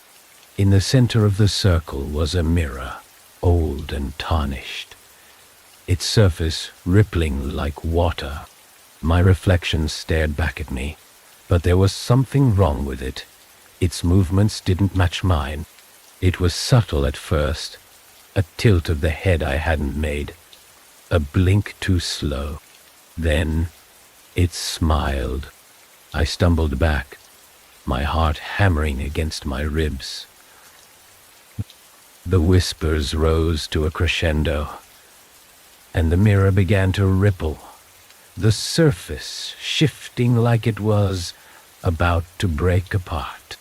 I turned to run, but the door slammed shut behind me, sealing me in the suffocating darkness. "Grace," the voice said, clear and undeniable. It wasn't a whisper anymore. It was loud, commanding, and it was coming from the mirror. My reflection stepped forward, out of the glass, its movements fluid and unnatural.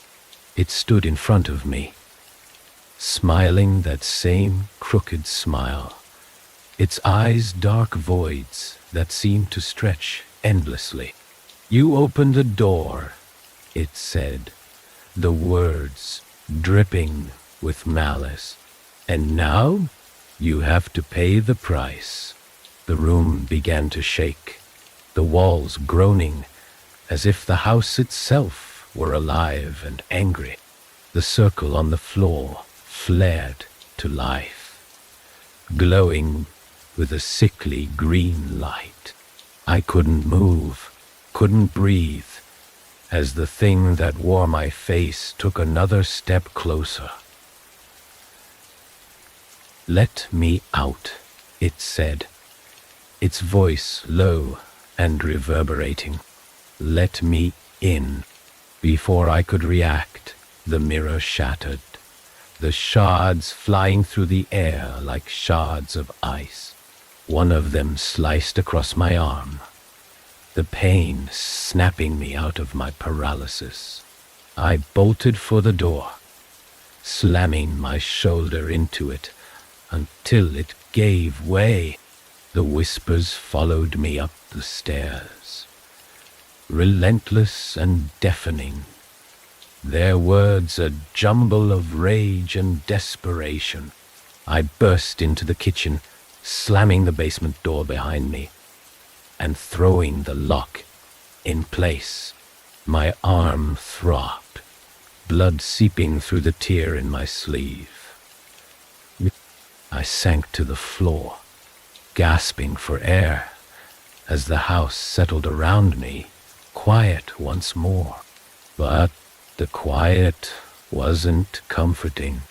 It was the kind of silence that came after a predator decided to stop playing with its prey.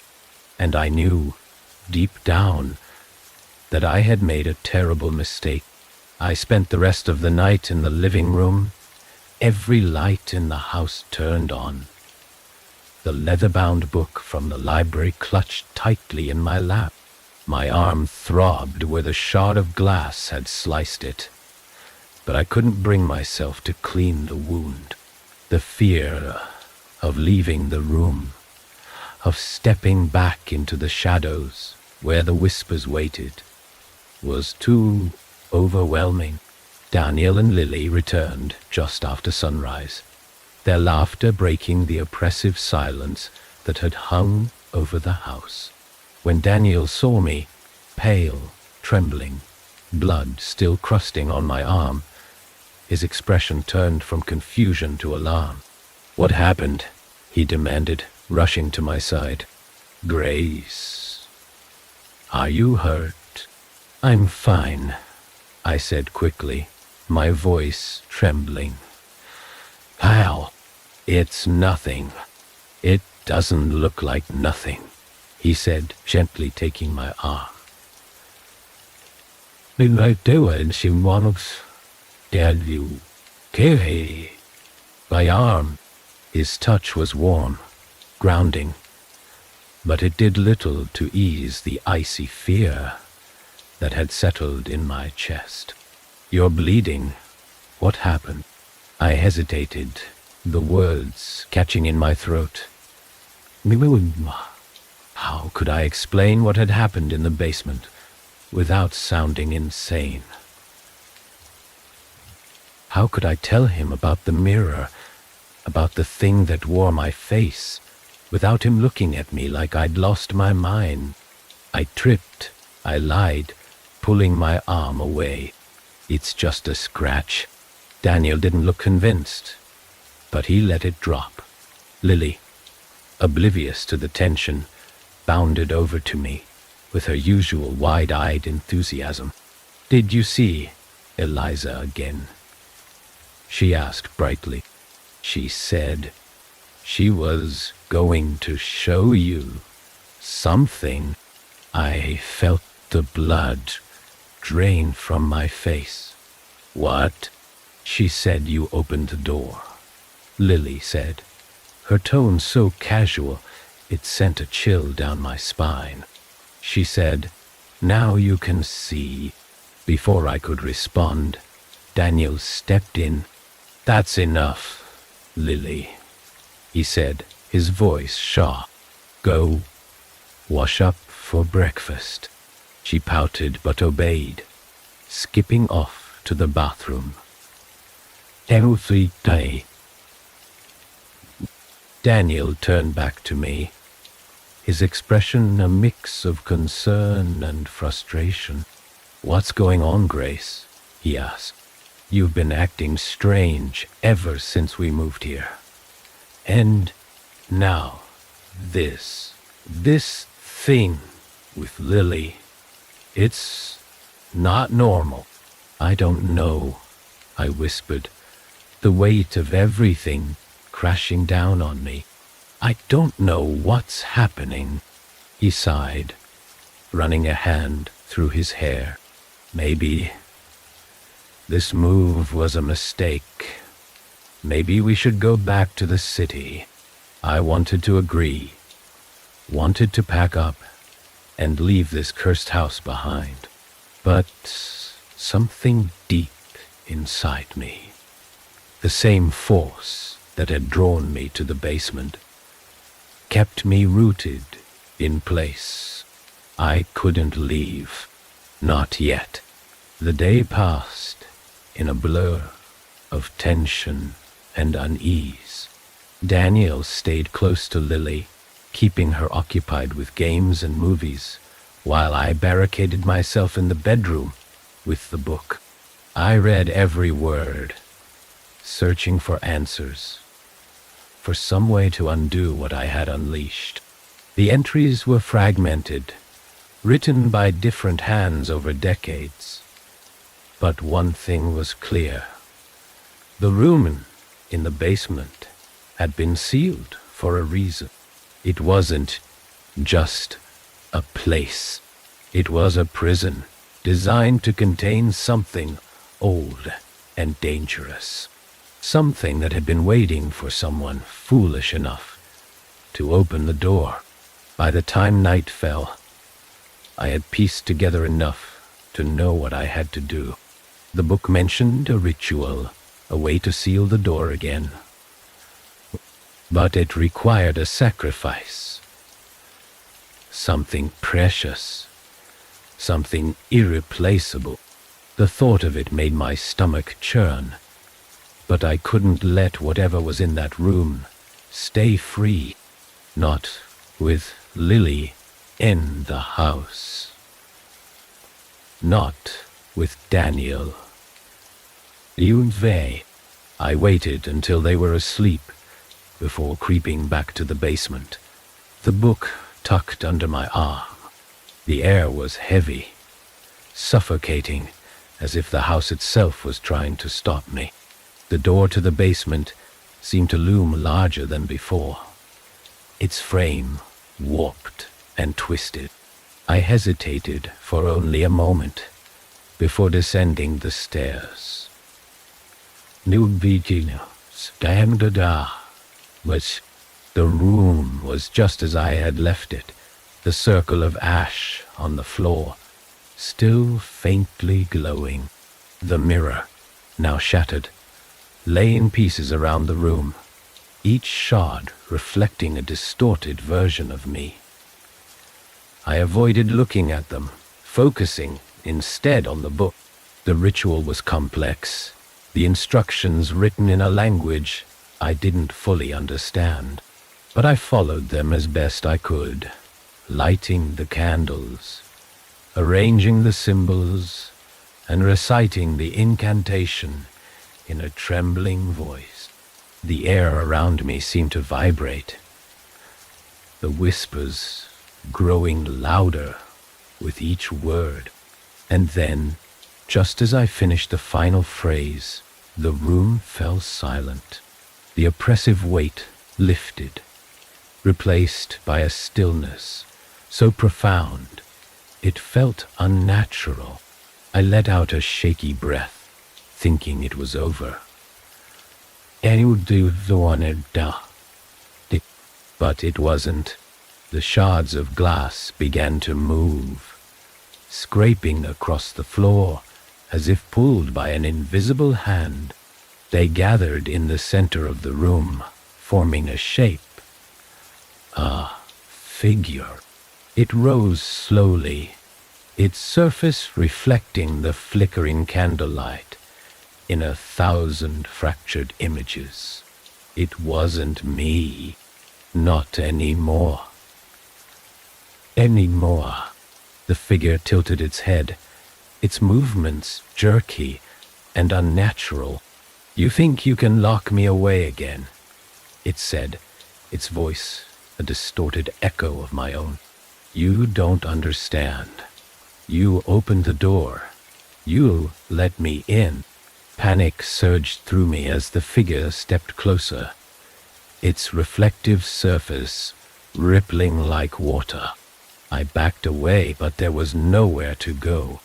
The door was shut, and the whispers had returned, louder and more frantic than ever. "You can't undo this," it said, its tone almost mocking. "I don't know what I do, Shifiwand. You belong to me now." The candles flickered, their flames sputtering out one by one, plunging the room into darkness. And in the silence, I heard it, a single word, spoken with a finality that chilled me to my core. "Run, Doctor. Dana, I'll." And so I did. I ran up the stairs, each step echoing like gunshots in the oppressive silence. The whispers followed me, louder now, chasing me through the house as though they had a mind of their own. The air grew heavier with every breath, thick and suffocating, and I could feel the thing from the basement close behind me, its presence like icy fingers brushing the back of my neck. When I reached the kitchen, I slammed the basement door shut and threw the bolt across it. My hands trembled so violently that it took me a moment to secure it properly. For a moment, I leaned against the door, my chest heaving, trying to convince myself that it was over, that the flimsy lock would somehow keep it contained. But deep down, I knew better. The whispers stopped abruptly, leaving an unnatural silence in their wake. I pushed myself away from the door, the knot in my stomach tightening. The house felt wrong, off balance, like it was holding its breath, waiting for something. And then I heard it, a soft voice, high and innocent. coming from the living room. "Mommy." My heart dropped. "Lily." I stumbled into the living room, my legs unsteady, my mind racing with possibilities. She was standing in the middle of the room, her stuffed bunny clutched to her chest, her wide eyes staring at me. "Lily, what are you doing up?" My voice came out too sharp, laced with the panic I couldn't quite hide. "She's here," she said simply, tilting her head toward the hallway. "She wants to talk to you." The hallway stretched out in front of me, darker than it should have been. The shadows seemed to pulse and writhe, like something alive was hiding just out of sight. My instinct screamed at me to grab Lily and run, but my feet wouldn't move. "Oh," I managed to whisper. "Uncle, who's here?" "Eliza," Lily said, her voice so calm it sent chills down my spine. "She says you let her out." I grabbed her hand, pulling her close. "We're leaving right now." But as I turned toward the front door, it slammed shut with a deafening crack. The locks clicked into place, the chain rattling as though an invisible hand was securing it. The air grew colder, and Lily's little hand slipped from mine as though something was pulling her away. "Lily!" I screamed, spinning around. She stood frozen, her eyes wide but empty, her lips moving silently. I dropped to my knees in front of her, shaking her shoulders, but she didn't respond. Behind her, the shadows in the hallway grew darker, deeper, until they coalesced into a shape, a woman's shape. She stepped forward, her movements slow and deliberate, her face hidden beneath a veil of hair that seemed to move like smoke. "Eliza," I whispered, the name tasting bitter on my tongue. She didn't respond, didn't even look at me. Her gaze was fixed on Lily, and something about the way she moved, the way her presence seemed to fill the room, made my stomach twist. "Leave her alone," I said, my voice cracking. "Take me instead. She's just a child." Eliza finally looked at me, and for a moment her face flickered. Human, familiar, almost beautiful. But then it shifted, her features warping into something hollow and grotesque. Her eyes black voids that seemed to suck the air out of the room. "She opened the door," Eliza said, her voice a whisper that echoed in my skull. "You brought her to me." "No," I said, shaking my head. "No, it was me. I opened the door. This is my fault." Eliza tilted her head, her gaze piercing. "And now you want to close it?" I nodded, tears streaming down my face. "I'll do whatever you want. Just let her go." Eliza smiled, but it was a cold, twisted thing, devoid of any warmth. "It's not that simple. Once the door is open, it doesn't close without a price." I swallowed hard, my throat dry. "What price?" She didn't answer, but her gaze shifted back to Lily. The meaning was clear. I felt my knees buckle, my body trembling as the weight of her words settled over me. "No," I whispered, "anything but her." "She's the girl." Eliza stepped closer, her hand reaching out toward Lily. My heart pounded as I threw myself between them. My arms spread wide. "You can't have her," I screamed.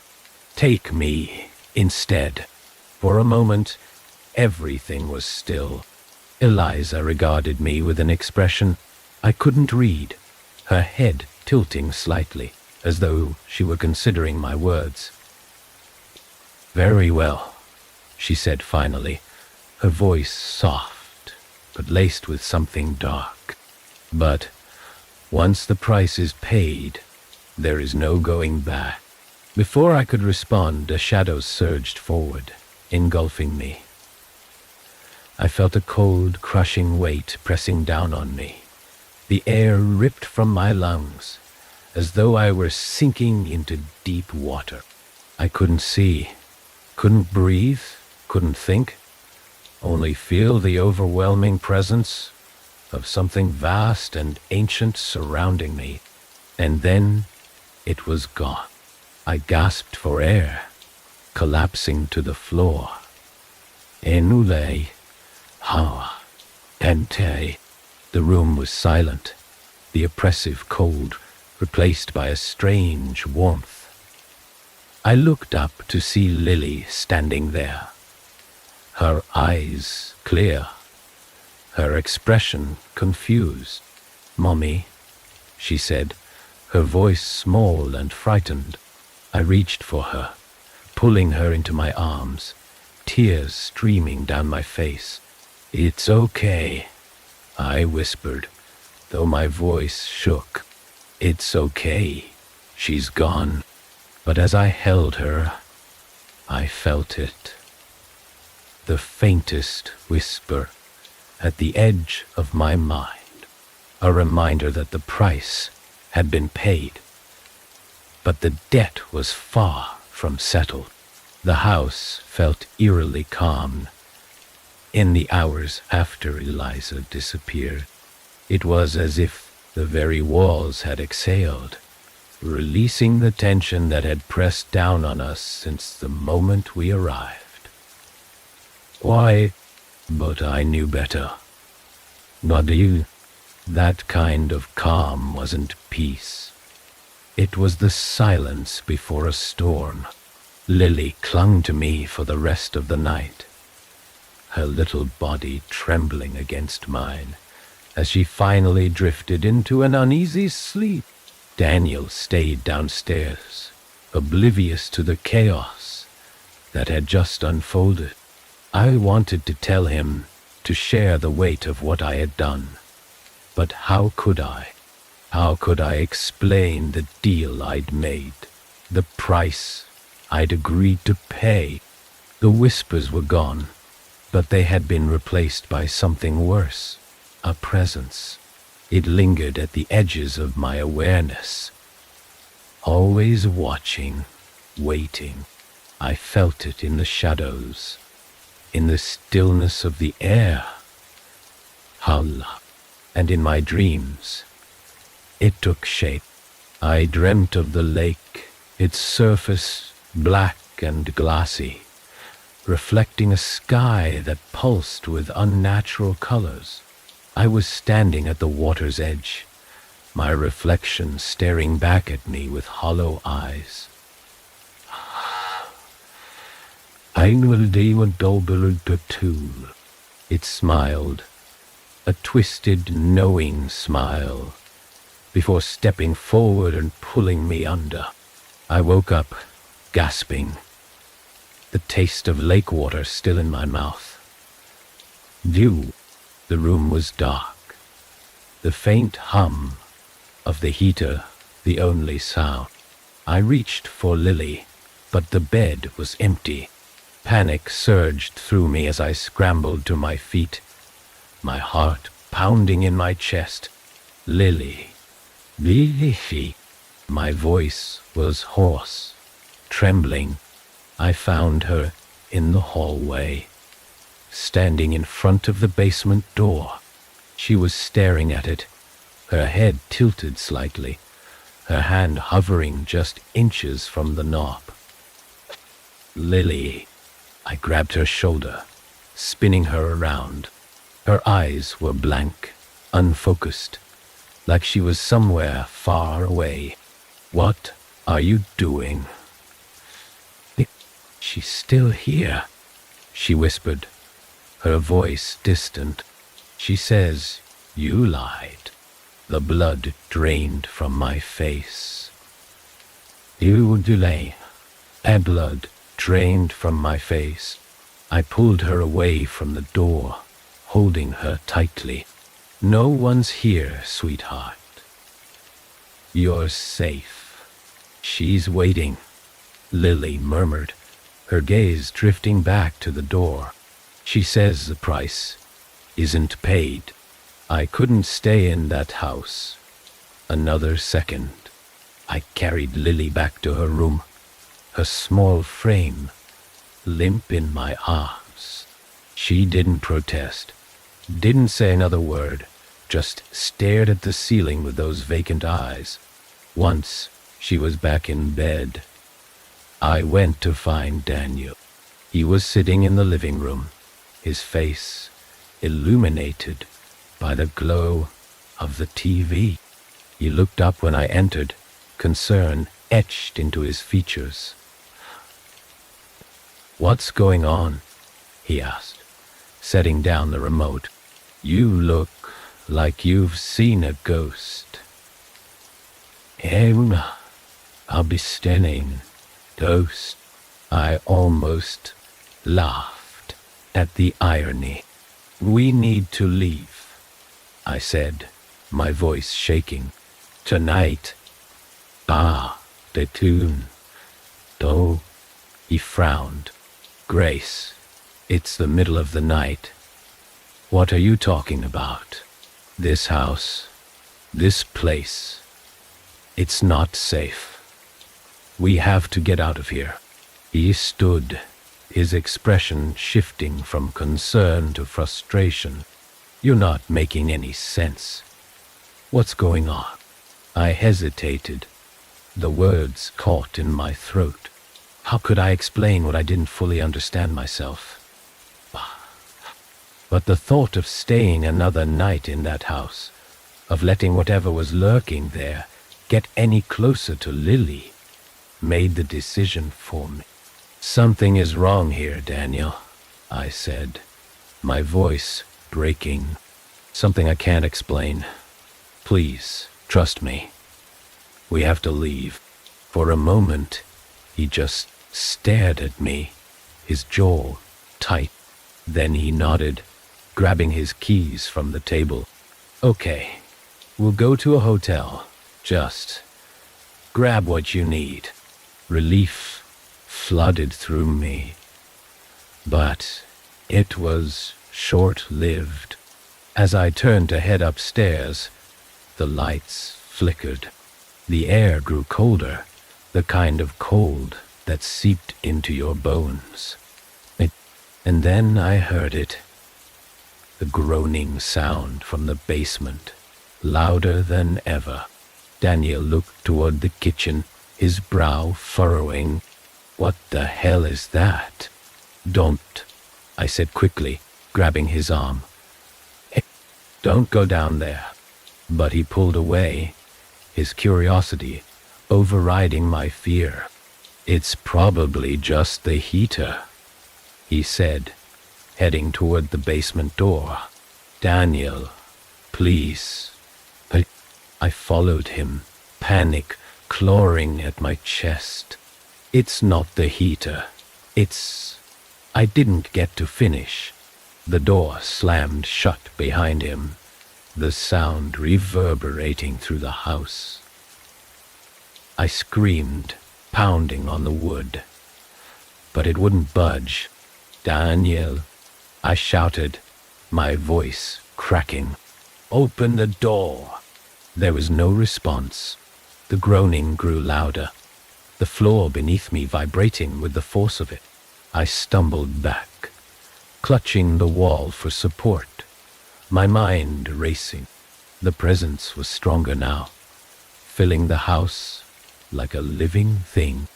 And then it stopped. The silence that followed was deafening, oppressive. My breath came in short, shallow gasps as I waited, my hand still pressed against the door. When it finally opened, it wasn't Daniel who stepped out. It was me.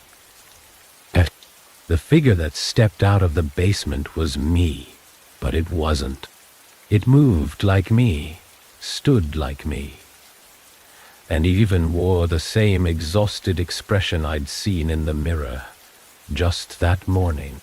But its eyes gave it away. They weren't mine. They were dark, empty voids that seemed to swallow the light. "Grace," it said, the sound of my own voice, twisted and hollow. You didn't think it would be that easy, did you?" I stumbled back, my legs threatening to give out beneath me. "Where's Daniel?" I demanded, my voice trembling. "What did you do to him?" It smiled, a thin, lifeless curve of its lips. "Daniel," it echoed, almost amused. "He went exactly where he was meant to go. You offered yourself, but you didn't specify what that meant." "I didn't agree to this," I shouted, my fists clenched.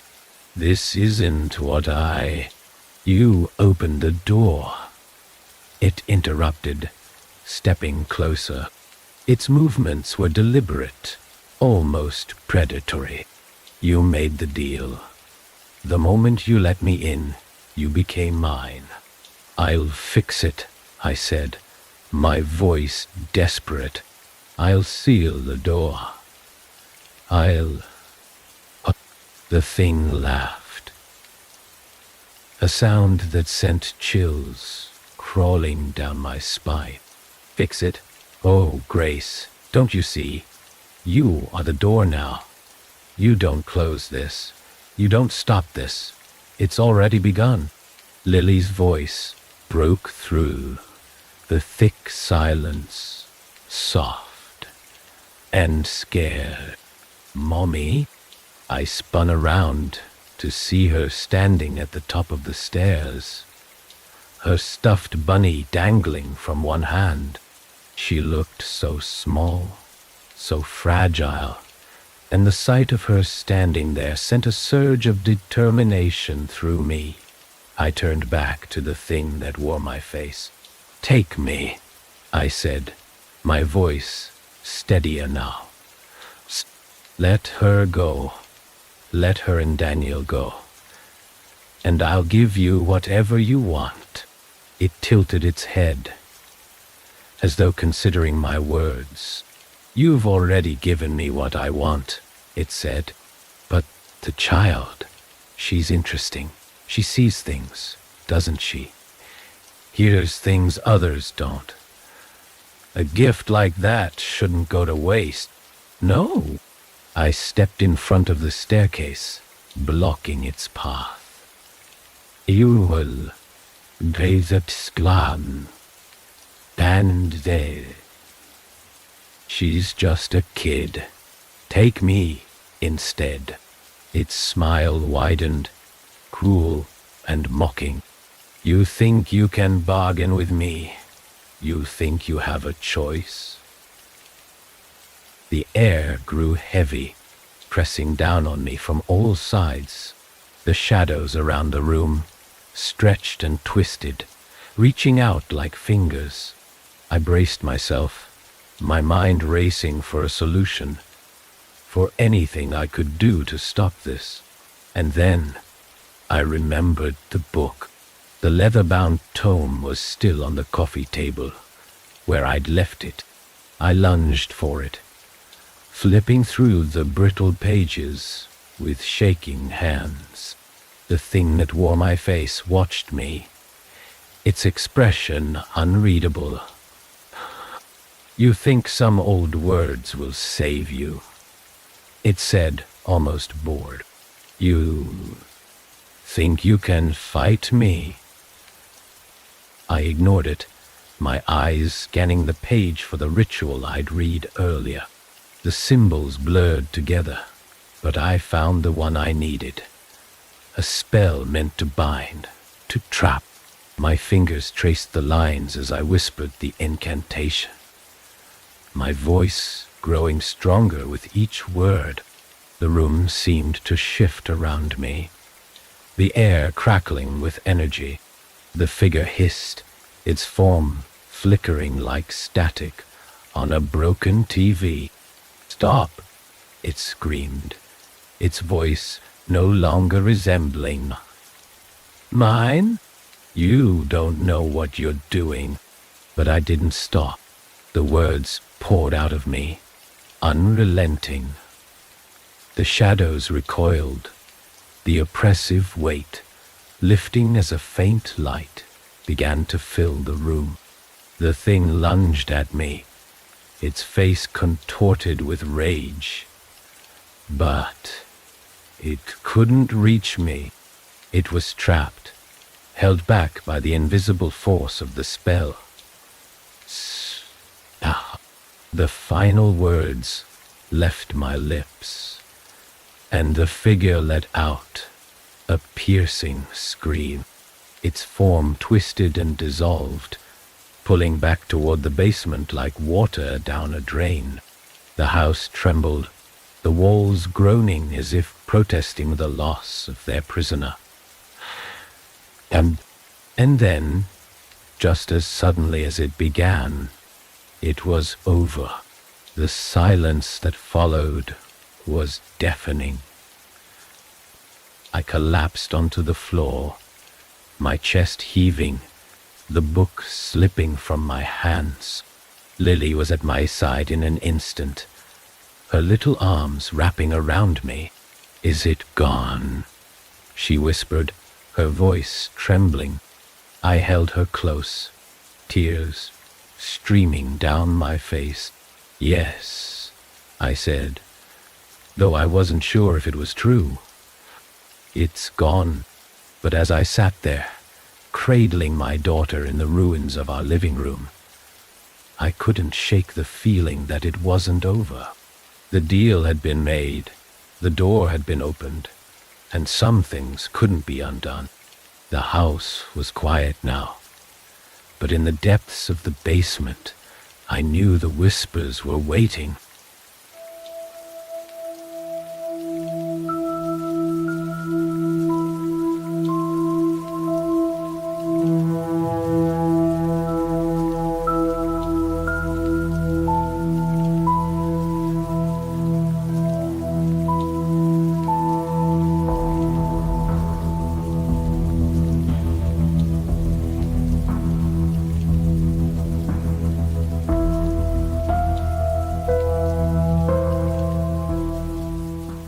The moon hung low in the sky, its cold light spilling over the jagged treetops of hollow pines like the silent gaze of something ancient and watchful.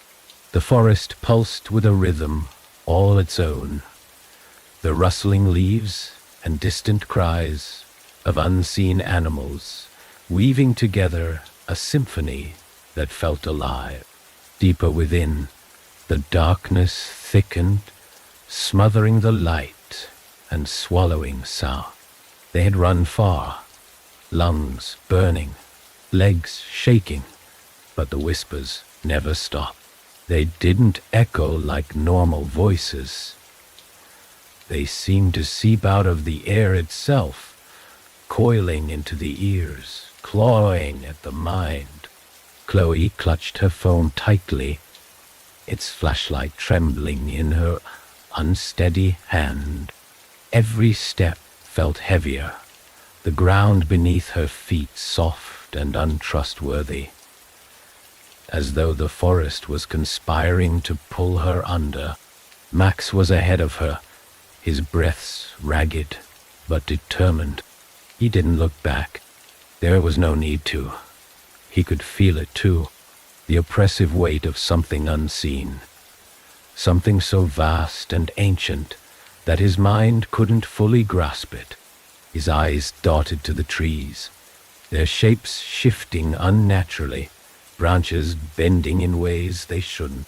The whispers grew louder, overlapping now, words incomprehensible, but laced with malice.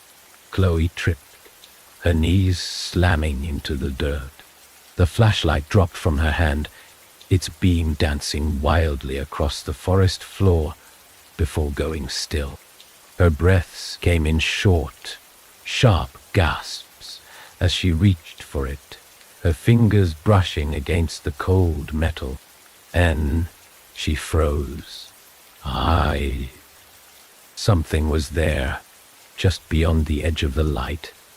The shadows shifted unnaturally. It wasn't an animal. It wasn't human. The shape was tall, impossibly thin, its movements jerky and wrong, like a marionette controlled by an unskilled puppeteer.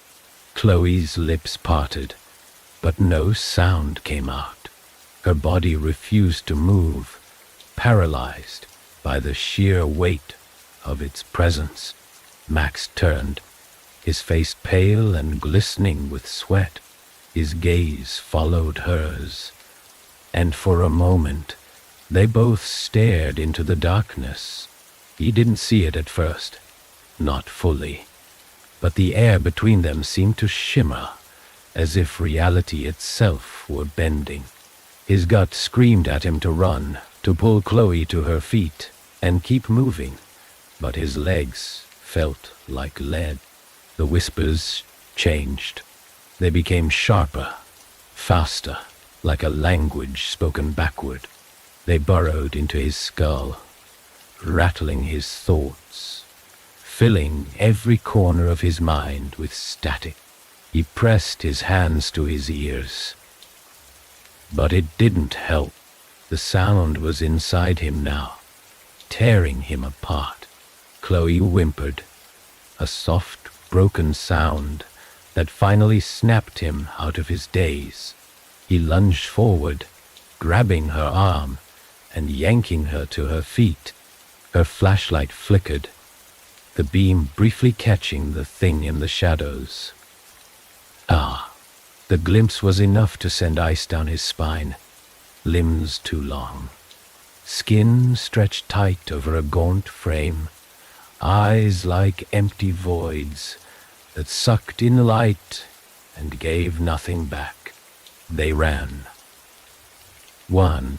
The forest seemed to close in around them, the trees shifting closer together, their branches clawing at their clothes and skin.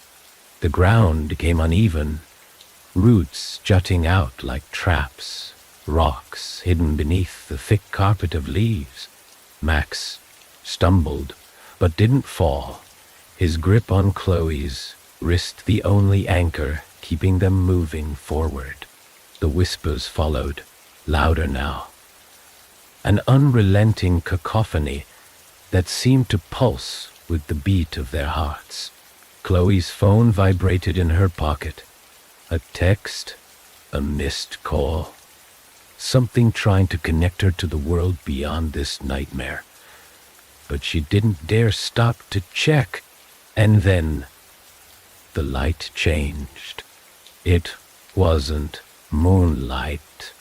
It was wrong, cold, and green, casting unnatural shadows that moved on their own. Max slowed, his breath catching in his throat as he realized the trees were glowing, faint lines of symbols etched into their bark, the same symbols they had seen earlier, carved into the rocks near the edge of the forest.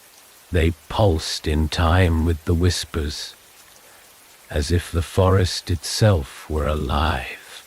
Chloe clung to his arm, her nails digging into his skin. Her voice was a hoarse whisper, barely audible over the rising noise. She didn't have to say anything for him to know what she was feeling. The same primal, overwhelming certainty that they were no longer alone. The ground beneath them shifted, the dirt turning to something soft and wet. Chloe's flashlight revealed a black, oozing substance clinging to her shoes, and her stomach churned as the smell hit her. Metallic and rotten, like blood left to stagnate. She pulled her foot free, the sound sickeningly wet, and forced herself to keep moving. Ahead, the light shifted again, dimming, drawing them toward a clearing. Max hesitated, his instinct screaming that this was wrong, that they should turn back, but Chloe surged forward. Desperation, overtaking fear. The clearing opened up before them, the center dominated by a massive stone altar, ancient and worn, its surface etched with more of the glowing symbols. Something moved behind the altar. A.U.D. Shah.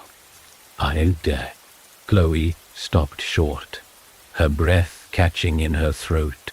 The whispers stopped abruptly, replaced by a deafening silence that pressed down on them like a physical weight.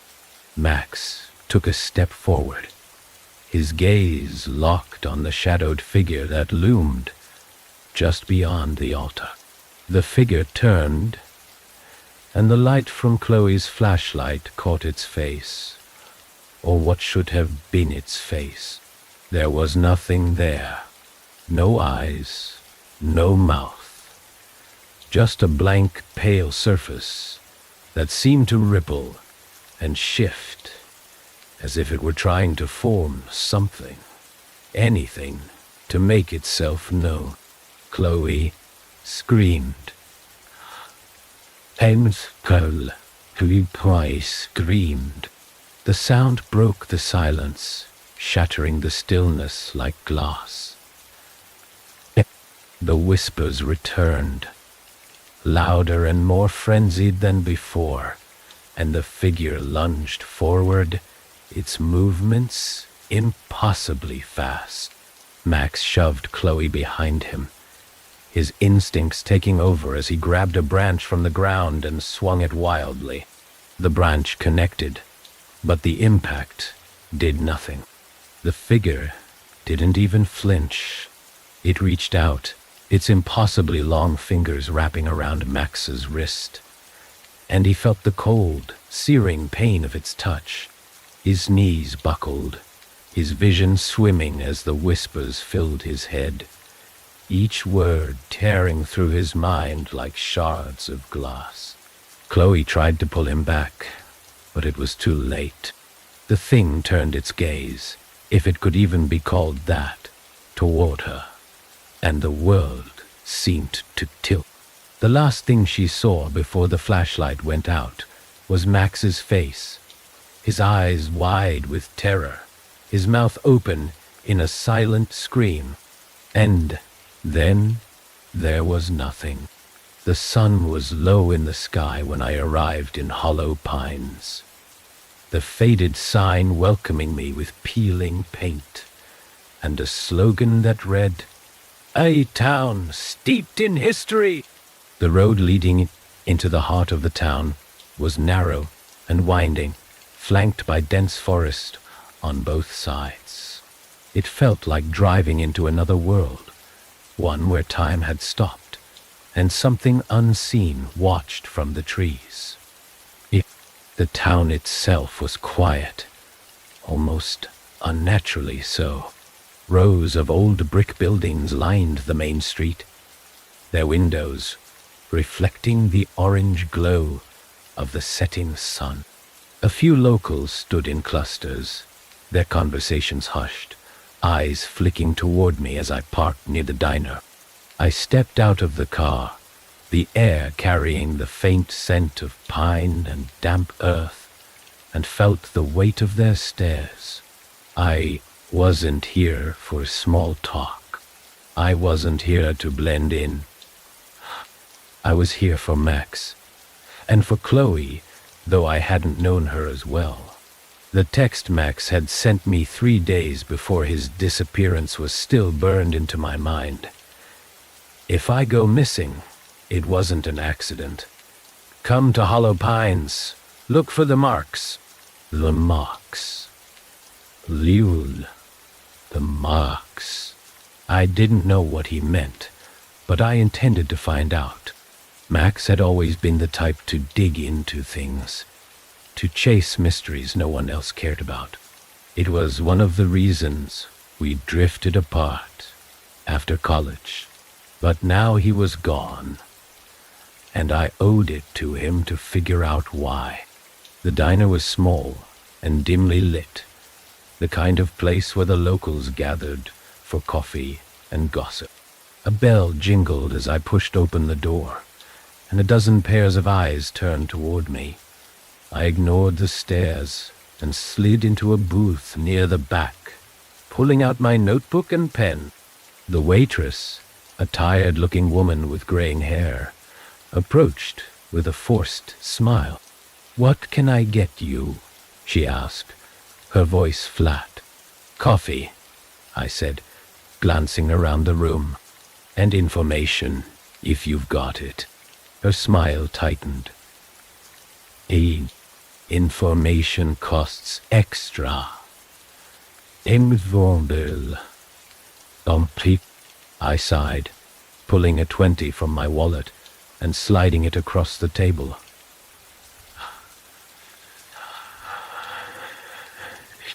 Her eyes flicked to the bill, then back to me, before she tucked it into her apron. "What do you want to know?"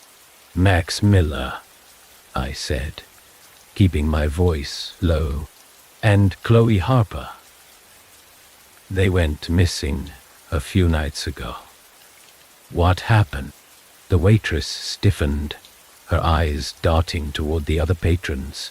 She leaned in closer, her voice dropping to a whisper. "You don't want to go poking around in that. People who ask too many questions in this town don't usually like the answers." "Maybe I'm okay with that," I said, meeting her gaze.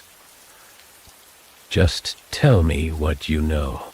She hesitated, her gaze flicking to the window as though expecting someone, or something, to be watching. Finally, she spoke. "They were last seen heading into the woods near the old mill. People say strange things happen out there, especially on nights like that one. Full moon, cold wind, the kind of night when the forest comes alive." "When comes alive?"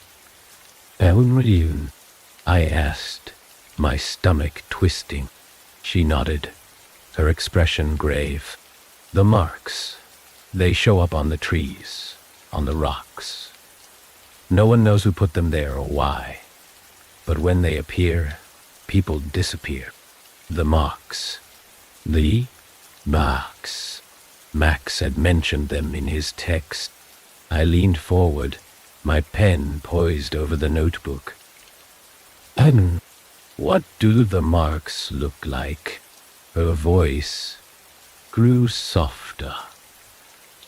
"Spirals, circles, symbols no one recognizes.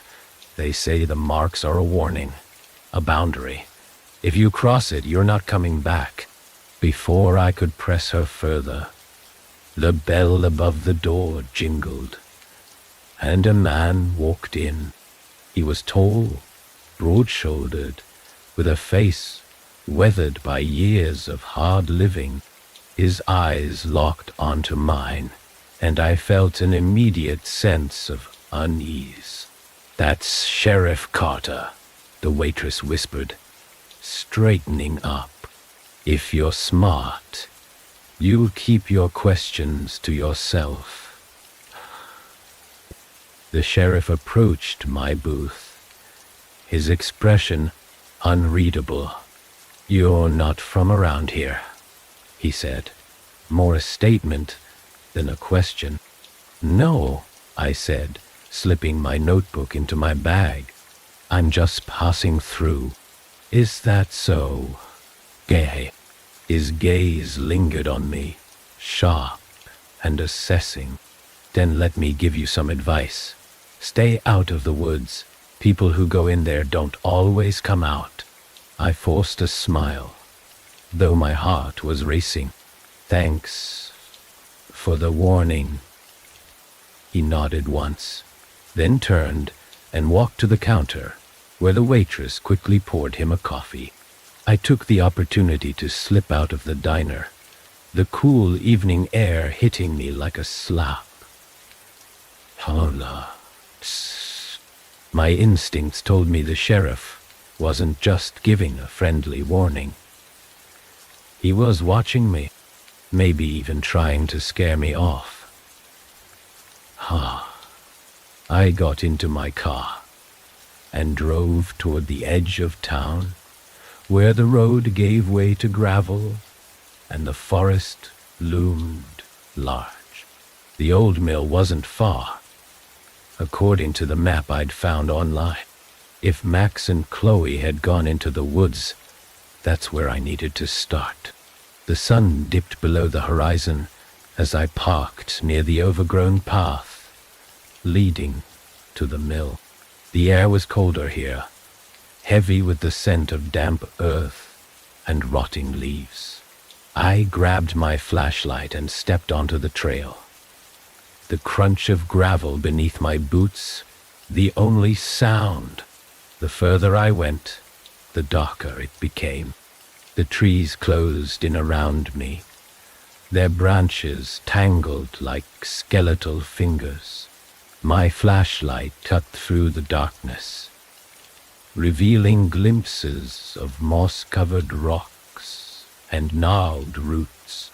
And then I saw it, the first mark.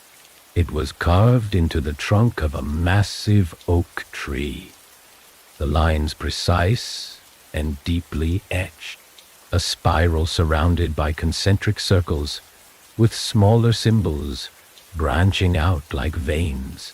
My pulse quickened as I traced the pattern with my flashlight. It matched Mac's description perfectly.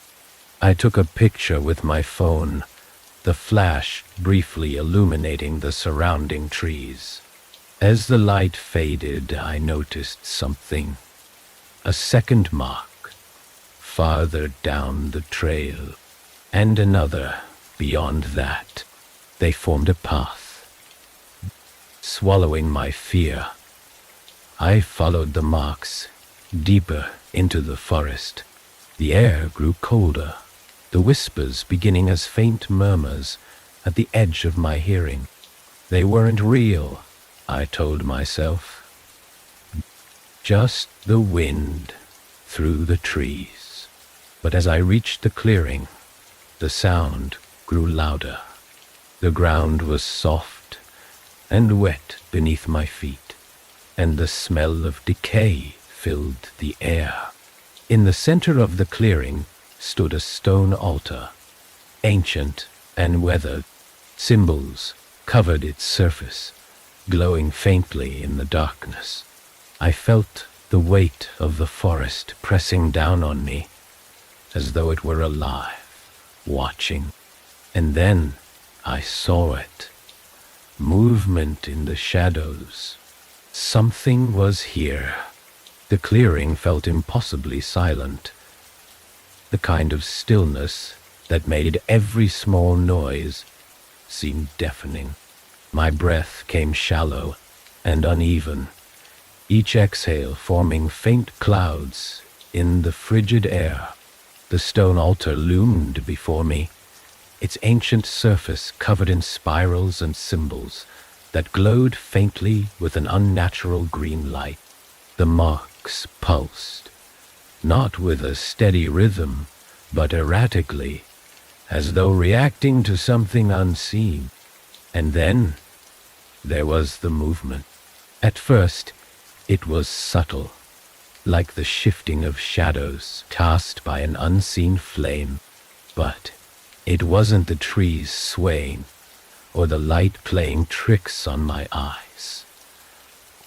The darkness itself seemed alive, pooling unnaturally at the edges of the clearing, swirling like ink in water.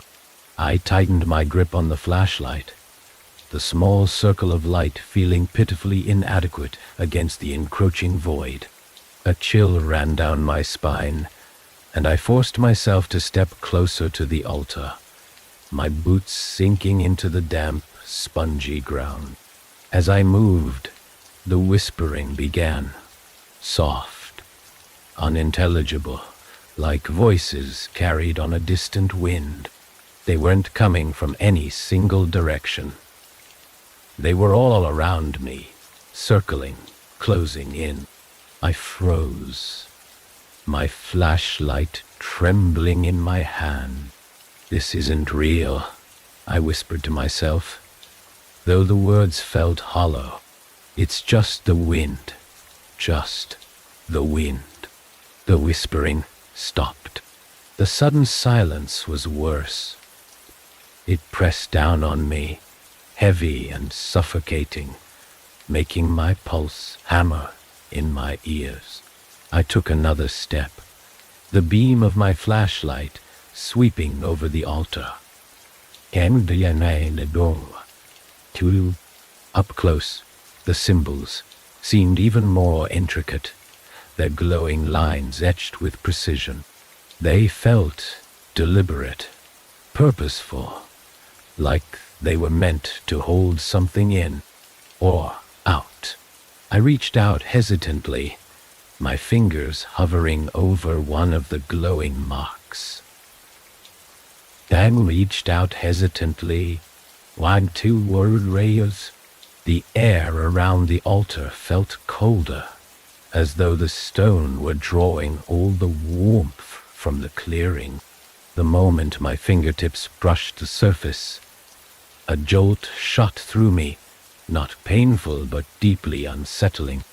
It was as if something ancient and hostile had noticed me, and then the whispers returned, louder this time, more frantic. I stumbled back, my foot catching on a root, and I fell hard onto the damp ground. My flashlight slipped from my grasp, its beam cutting wildly through the darkness before settling on the edge of the clearing. I scrambled to retrieve it, my fingers slick with mud and shaking with adrenaline. The shadows shifted again, but this time they didn't retreat. They advanced. Something stepped into the light. At first, I thought it was a trick of the mind, a figment born of fear and exhaustion. But it was real. It was tall, unnaturally thin, with limbs that seemed too long for its body. Its skin, if it could be called that, was pale and waxy, stretched tight over a skeletal frame. Its head tilted unnaturally to one side, and though it had no eyes, I felt its gaze pierce through me. I couldn't move. My body refused to obey, frozen in a state of primal terror. The thing took a step closer, its movements jerky and wrong, like it was learning how to use a body it didn't fully understand. The whispers grew deafening, each word a shard of noise stabbing into my mind. They weren't coming from the thing. They were coming from the forest itself, from the air, from everywhere. I forced myself to breathe, to move. My hand found the flashlight, and I swung it toward the creature, the beam hitting it square in the chest. It recoiled, its body twitching violently, and the whispers faltered. For a brief moment, I thought I had a chance. I was wrong. The light didn't hurt it. It only made it angry. The thing lunged, its speed impossible, and I barely rolled out of the way. Its limbs moved like whips, striking the ground where I'd been seconds before. I scrambled to my feet, heart pounding as I bolted toward the path. The trees seemed to close in, their branches clawing at me, slowing my escape. Behind me, the creature moved through the forest with inhuman agility, its long limbs carrying it effortlessly over the uneven ground. The whispering followed, louder and more chaotic, as if the entire forest were alive and hunting me. I didn't dare look back. I pushed forward, my lungs burning, my legs threatening to give out. The path twisted and turned, the darkness consuming everything beyond the narrow beam of my flashlight. Well, I stumbled again, catching myself on a tree trunk, and for a brief moment I thought I was safe. Then I saw the mark. Lindelay, Hagen, Dankow.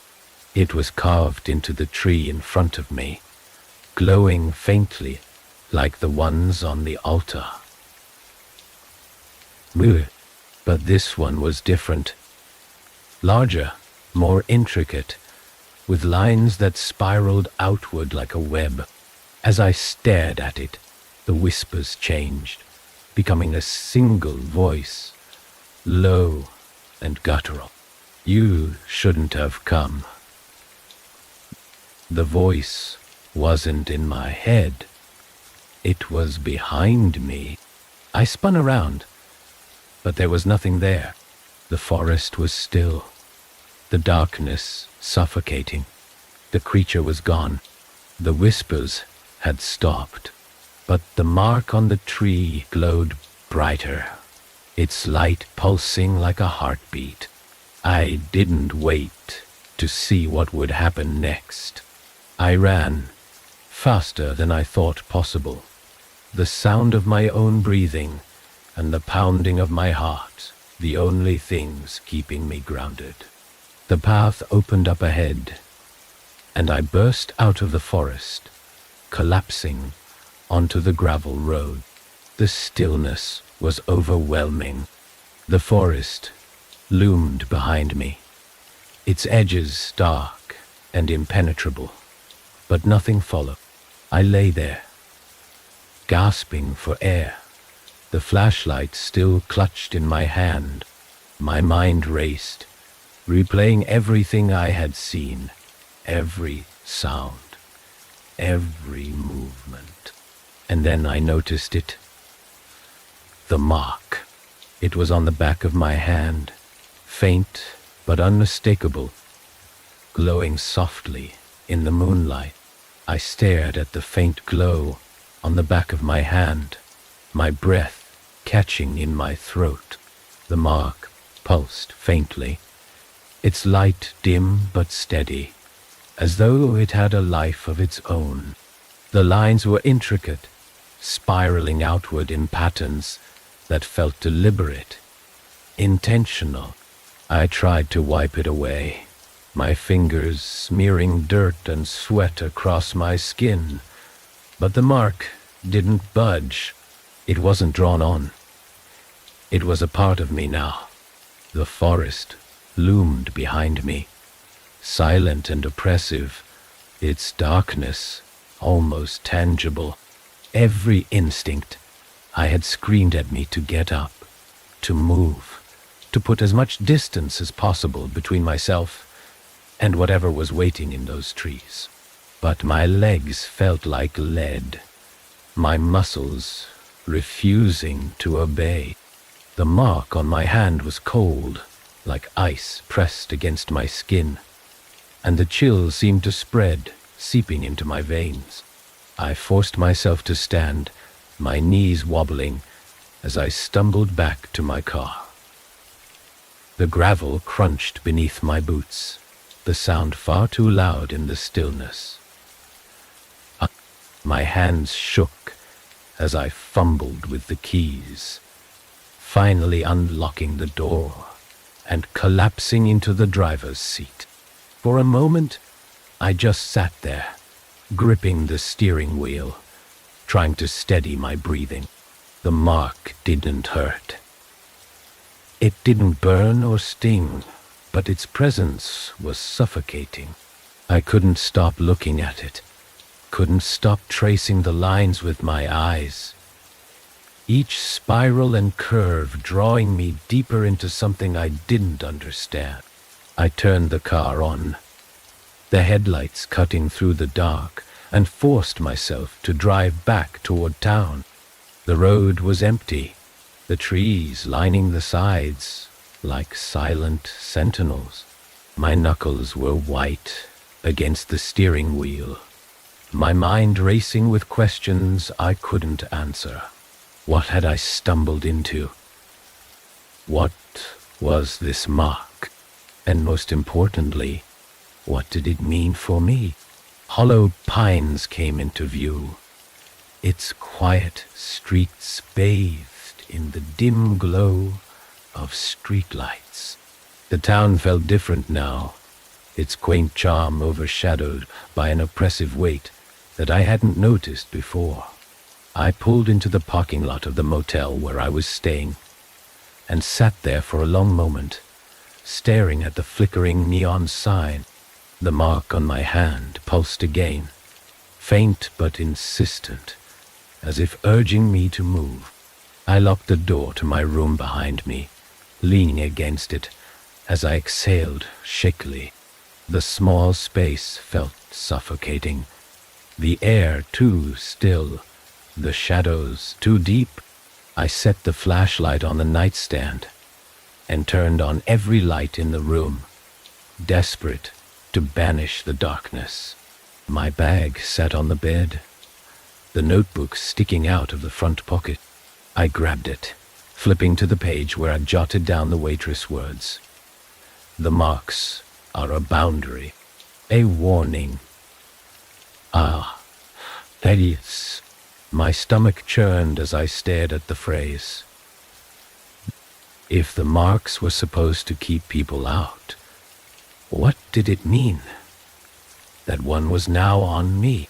I opened my laptop, the glow of the screen casting harsh light across the room, and searched for anything I could find about Hollow Pines and its history. Most of the results were harmless. Blurbs about the town's founding, its logging industry, and its small but dedicated population. But buried deeper, past tourist blogs and promotional websites, I found something that made my blood run cold. An article from 1957, archived on a local history site, detailed a string of disappearances in the woods surrounding Hollow Pines. 4 people had gone missing over the course of 2 months. Their bodies never recovered.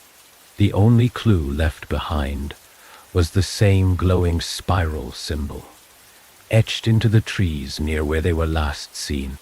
I scrolled further, finding another article from 1983. More disappearances, more symbols. Anyway, the pattern repeated, decade after decade, stretching back as far as the records went. Each time, the symbols appeared first, marking the boundary of some unseen force. Each time, people vanished. The pictures accompanying the articles showed crude sketches of the marks, their lines rough and uneven compared to the one on my hand. Mine was different, sharper, deep, perfect, clean.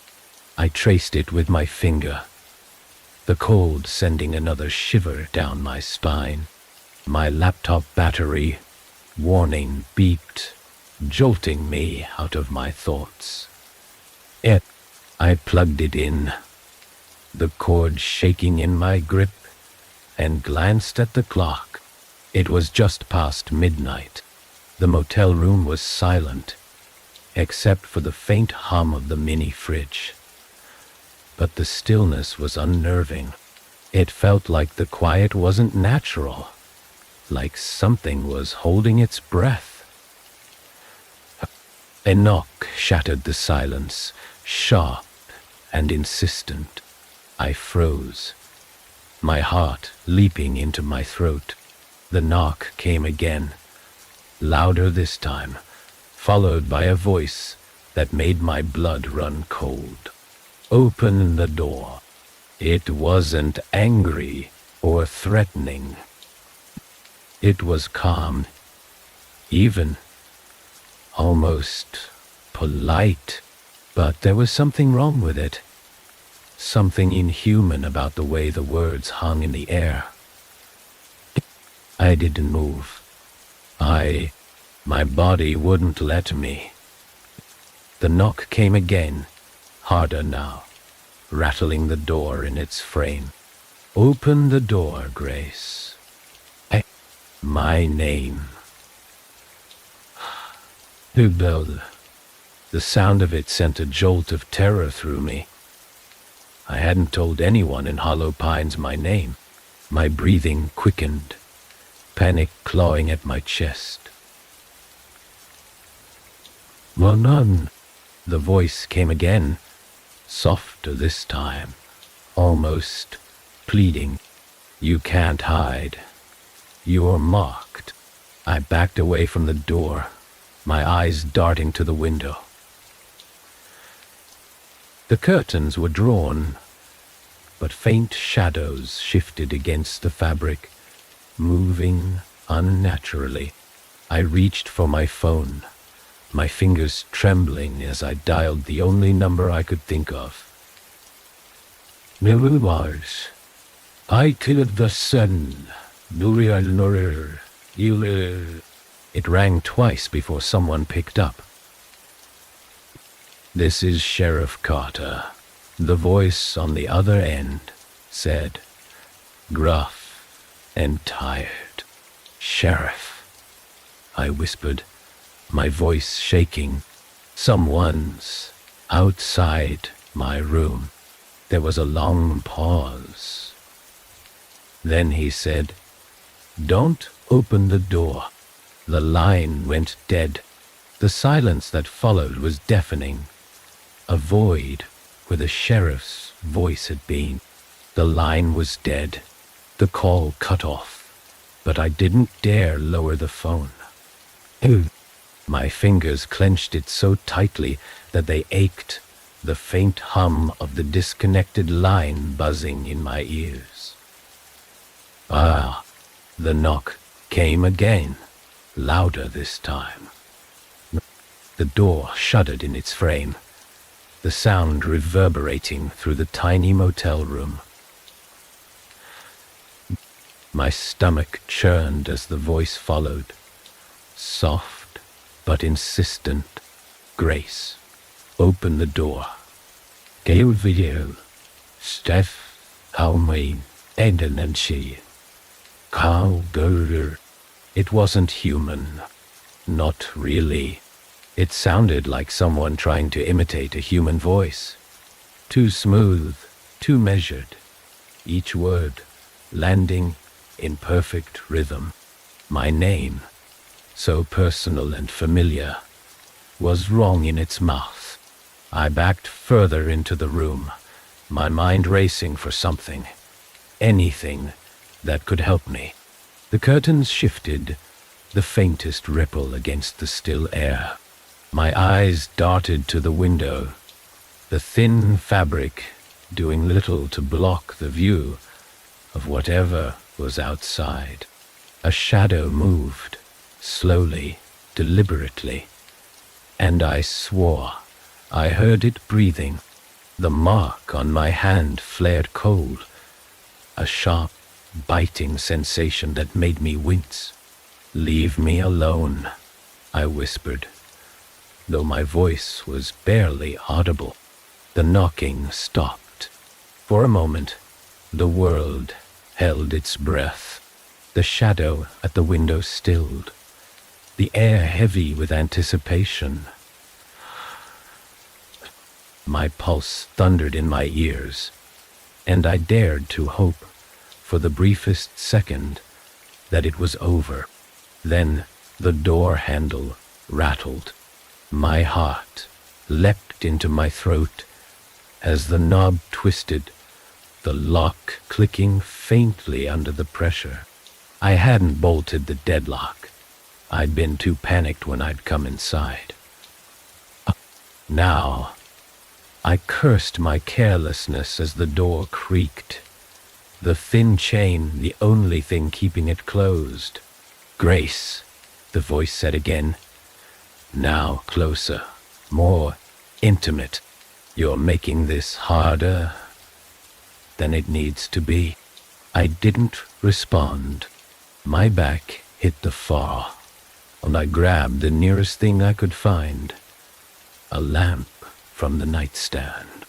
My hands trembled as I raised it, its weight unfamiliar and awkward, but it was all I had.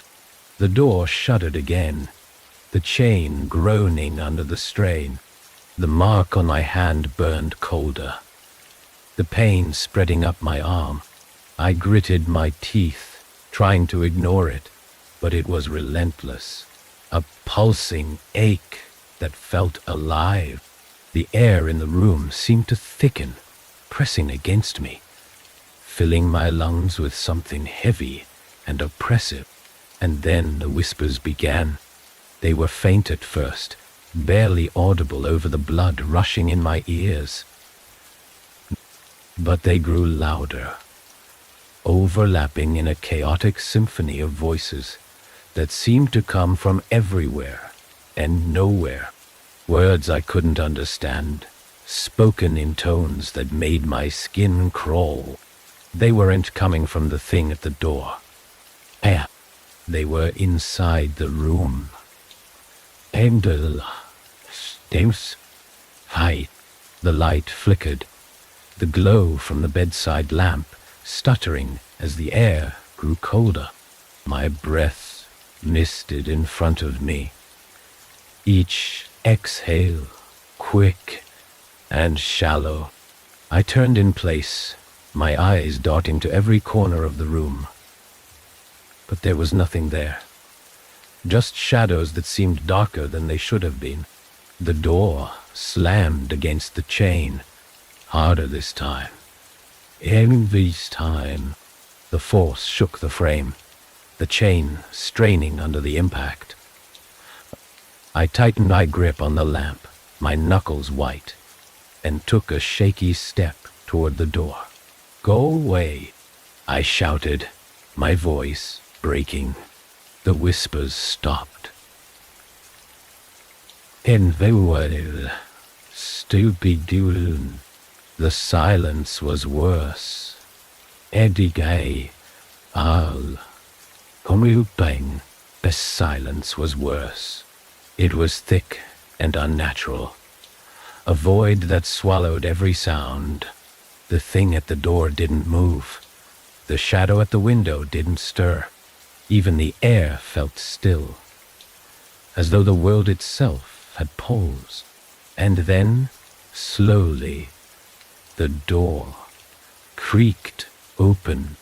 The chain snapped with a metallic shriek, the force sending the door slamming into the wall. I stumbled back, the lamp slipping from my hands and crashing to the floor. The room plunged into near darkness, the only light coming from the faint glow of the mark on my hand. Something stepped inside. It was tall, its head nearly brushing the ceiling, and its form was wrong, impossibly thin, its limbs too long, its movements unnatural. It didn't have a face, just a blank expanse where features should have been. Its pale skin shifting and rippling as though something writhed beneath it. The whispers returned, louder now, coming from the thing itself. They didn't sound like words, But they weren't just noise either. They wormed into my mind, filling my thoughts with images I didn't understand. Trees burning, shadows moving, spirals etched into flesh. I backed away, my feet tangling in the cords of the broken lamp. I fell hard. The breath knocked from my lungs as I hit the floor. The thing loomed over me, its head tilting in an unnatural motion, as though studying. The mark on my hand flared brightly, the light so intense it made me cry out. The thing recoiled, its body twisting violently as though in pain. The whispers faltered, replaced by a guttural, inhuman sound that made my ears ring. I didn't think. I grabbed the lamp's broken base, the sharp edges digging into my palm, and swung it with all the strength I had. It connected with the thing's arm, and though it didn't bleed, the impact sent it staggering back. I scrambled to my feet, my mind screaming at me to run. I bolted for the door, my shoulder slamming into the frame as I stumbled into the night. The parking lot was empty, the neon sign buzzing faintly in the distance. I didn't stop to look back. I ran into the darkness, the whispers chasing me. The night swallowed me whole as I sprinted from the motel. You divs.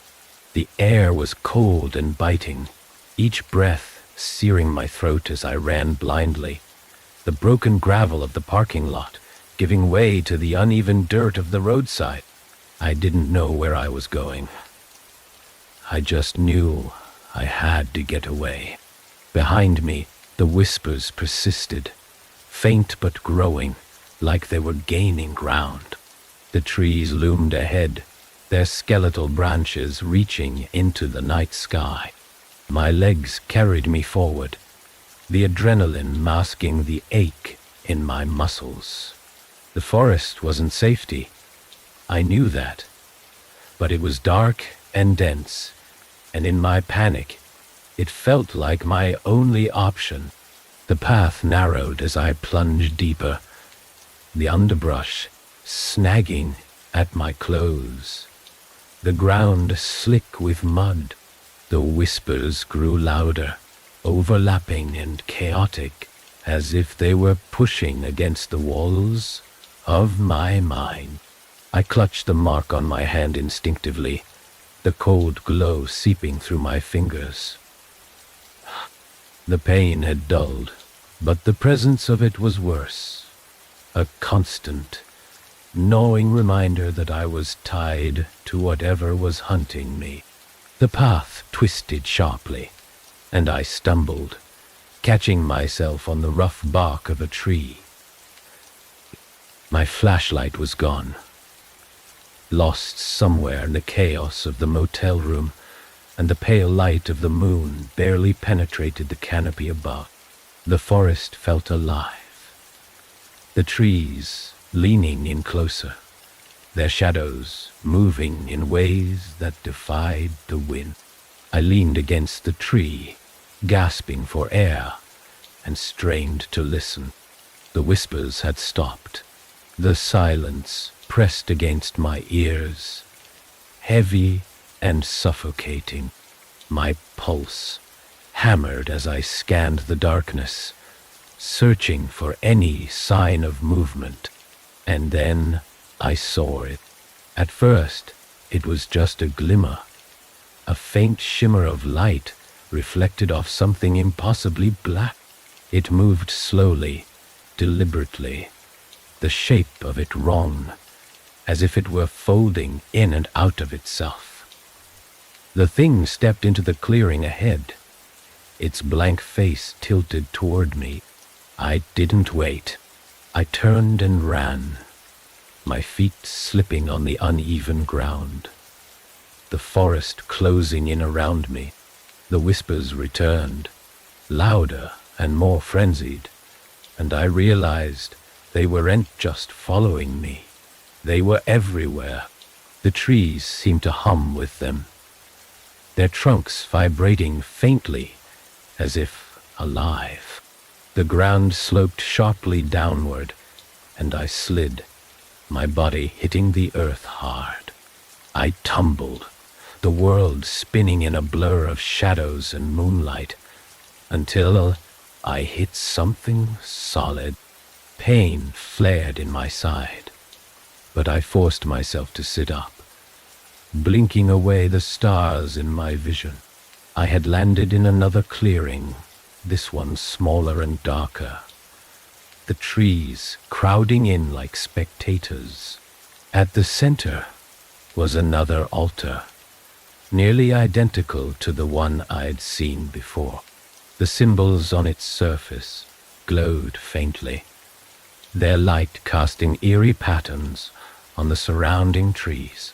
The air here was colder, heavier, the whispers louder. I staggered to my feet, clutching my ribs, and approached the altar. The mark on my hand burned cold again, its glow intensifying as I got closer. The symbols on the stone pulsed in response, their light syncing with the rhythm of the mark. This wasn't a coincidence. The mark, the altar, the thing hunting me. It was all connected. I placed my hand on the altar without thinking, the cold stone biting into my skin. The whispers surged, not just in volume, but in clarity. For the first time, I could understand them. Fragments of words, broken and disjointed, flooded my mind. The door, the sacrifice, the choice. The air around me thickened, and I realized I couldn't move. My hand was stuck to the stone, the mark on my skin, glowing brighter and brighter until it hurt to look at. The whispers were deafening now, drowning out my thoughts, my fear, everything. A shape emerged from the darkness, moving toward me with impossible grace. The thing from the motel, its form shifting and rippling like smoke, caught in a windless room. It stopped just beyond the altar, its featureless face tilted as if studying me. "You're marked," it said, the words not spoken aloud, but filling my mind like a scream. "You opened the door. You must pay the price." I tried to speak, but the air wouldn't come. My lungs felt frozen, my throat locked. The thing stepped closer, its body folding unnaturally as it leaned over the altar. "You don't belong here," it said, its voice softer now, almost gentle. "But the forest knows you. It has claimed you." The mark on my hand flared painfully, and I cried out, the sound ripping from my throat like a jagged edge. The thing straightened, its head tilting again, as if in amusement. "You will choose," it said. "The forest demands balance. One must stay." The meaning of its words hit me like a blow. My legs buckled, and I collapsed to my knees, my hand still fused to the stone. The whispers quieted, their chaotic rhythm replaced by a steady, expectant hum. The forest wasn't just alive. It was watching, waiting, and it wanted me to decide. The forest didn't breathe, but I felt it exhale around me. The air was colder now, biting at my skin, and the silence that followed the creature's words pressed down on me like a physical weight. My hand remained fused to the altar, the mark glowing brighter and brighter, searing into me like it had a life of its own. The thing stood motionless, its featureless face tilted as though it could see through me. There was no time to think, no space for reason. Its words echoed in my head, sinking in like claws. One must stay. What does that mean? I croaked, my voice hoarse and trembling. My throat burned with every word, but I had to know. What do you want from me? It didn't answer, not in words. Instead, it stepped back, its body folding and twisting in ways that made my stomach churn. The whispers returned, softer now, a rhythmic chant that seemed to come from everywhere at once. The ground beneath my knees pulsed faintly, in time with the mark on my hand. Then the images began. They weren't mine, but they filled my mind as vividly as memories. I saw the forest as it once was, untouched, endless, alive in a way that defied comprehension. And I saw them, people who had come before, their faces blurred by time, their forms bent in supplication before this same altar. I saw the sacrifices. One by one they stood where I knelt now, their hands marked like mine, their fates sealed by the forest's will. Some were taken by the shadows, their screams swallowed by the trees. Others simply faded, their forms unraveling like mist in the morning sun. Each time, the forest grew quieter, its hunger sated for a time. The whispers surged, and the images changed. Now, I saw myself standing in the clearing, my body rigid and unyielding. The mark on my hand burned brighter, spreading up my arm like fire. Behind me, the shadows gathered, their forms twisting and merging into something vast and unrelenting. I jerked back, gasping for air, and the vision shattered. My hand was still on the altar, but the glow had dimmed, the cold receding slightly. The creature was gone. At least, I couldn't see it anymore, but its presence lingered, heavy and suffocating. The forest wanted a choice.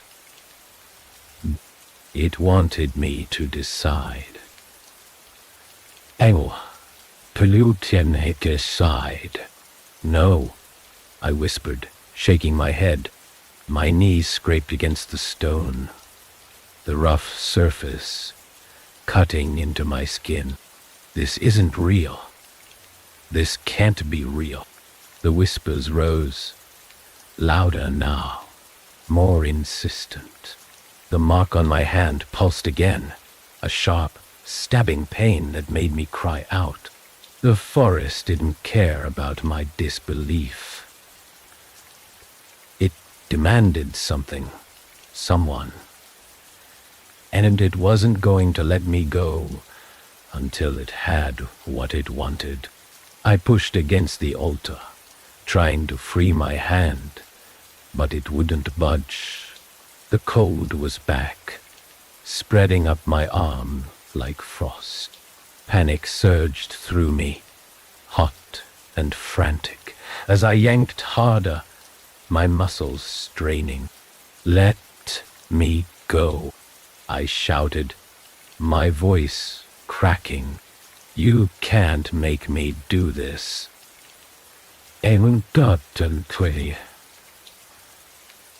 The whispers didn't answer, but the shadows did. They shifted at the edges of the clearing, moving closer, their forms solidifying into shapes that were almost human. Almost. I couldn't make out their faces, but I felt their eyes on me, their gaze heavy with expectation. The mark flared again, brighter this time, and I screamed as the pain shot through me. It wasn't just physical, it was inside me, tearing at my mind, filling me with thoughts that weren't my own. Choose. Be care. Art. The word wasn't spoken aloud, but it filled the clearing, vibrating in the air around me. The shadows stopped moving, their forms still but coiled with tension, as though waiting for something. My mind raced, scrambling for an answer, a way out. If I chose someone, anyone, would the forest let me go?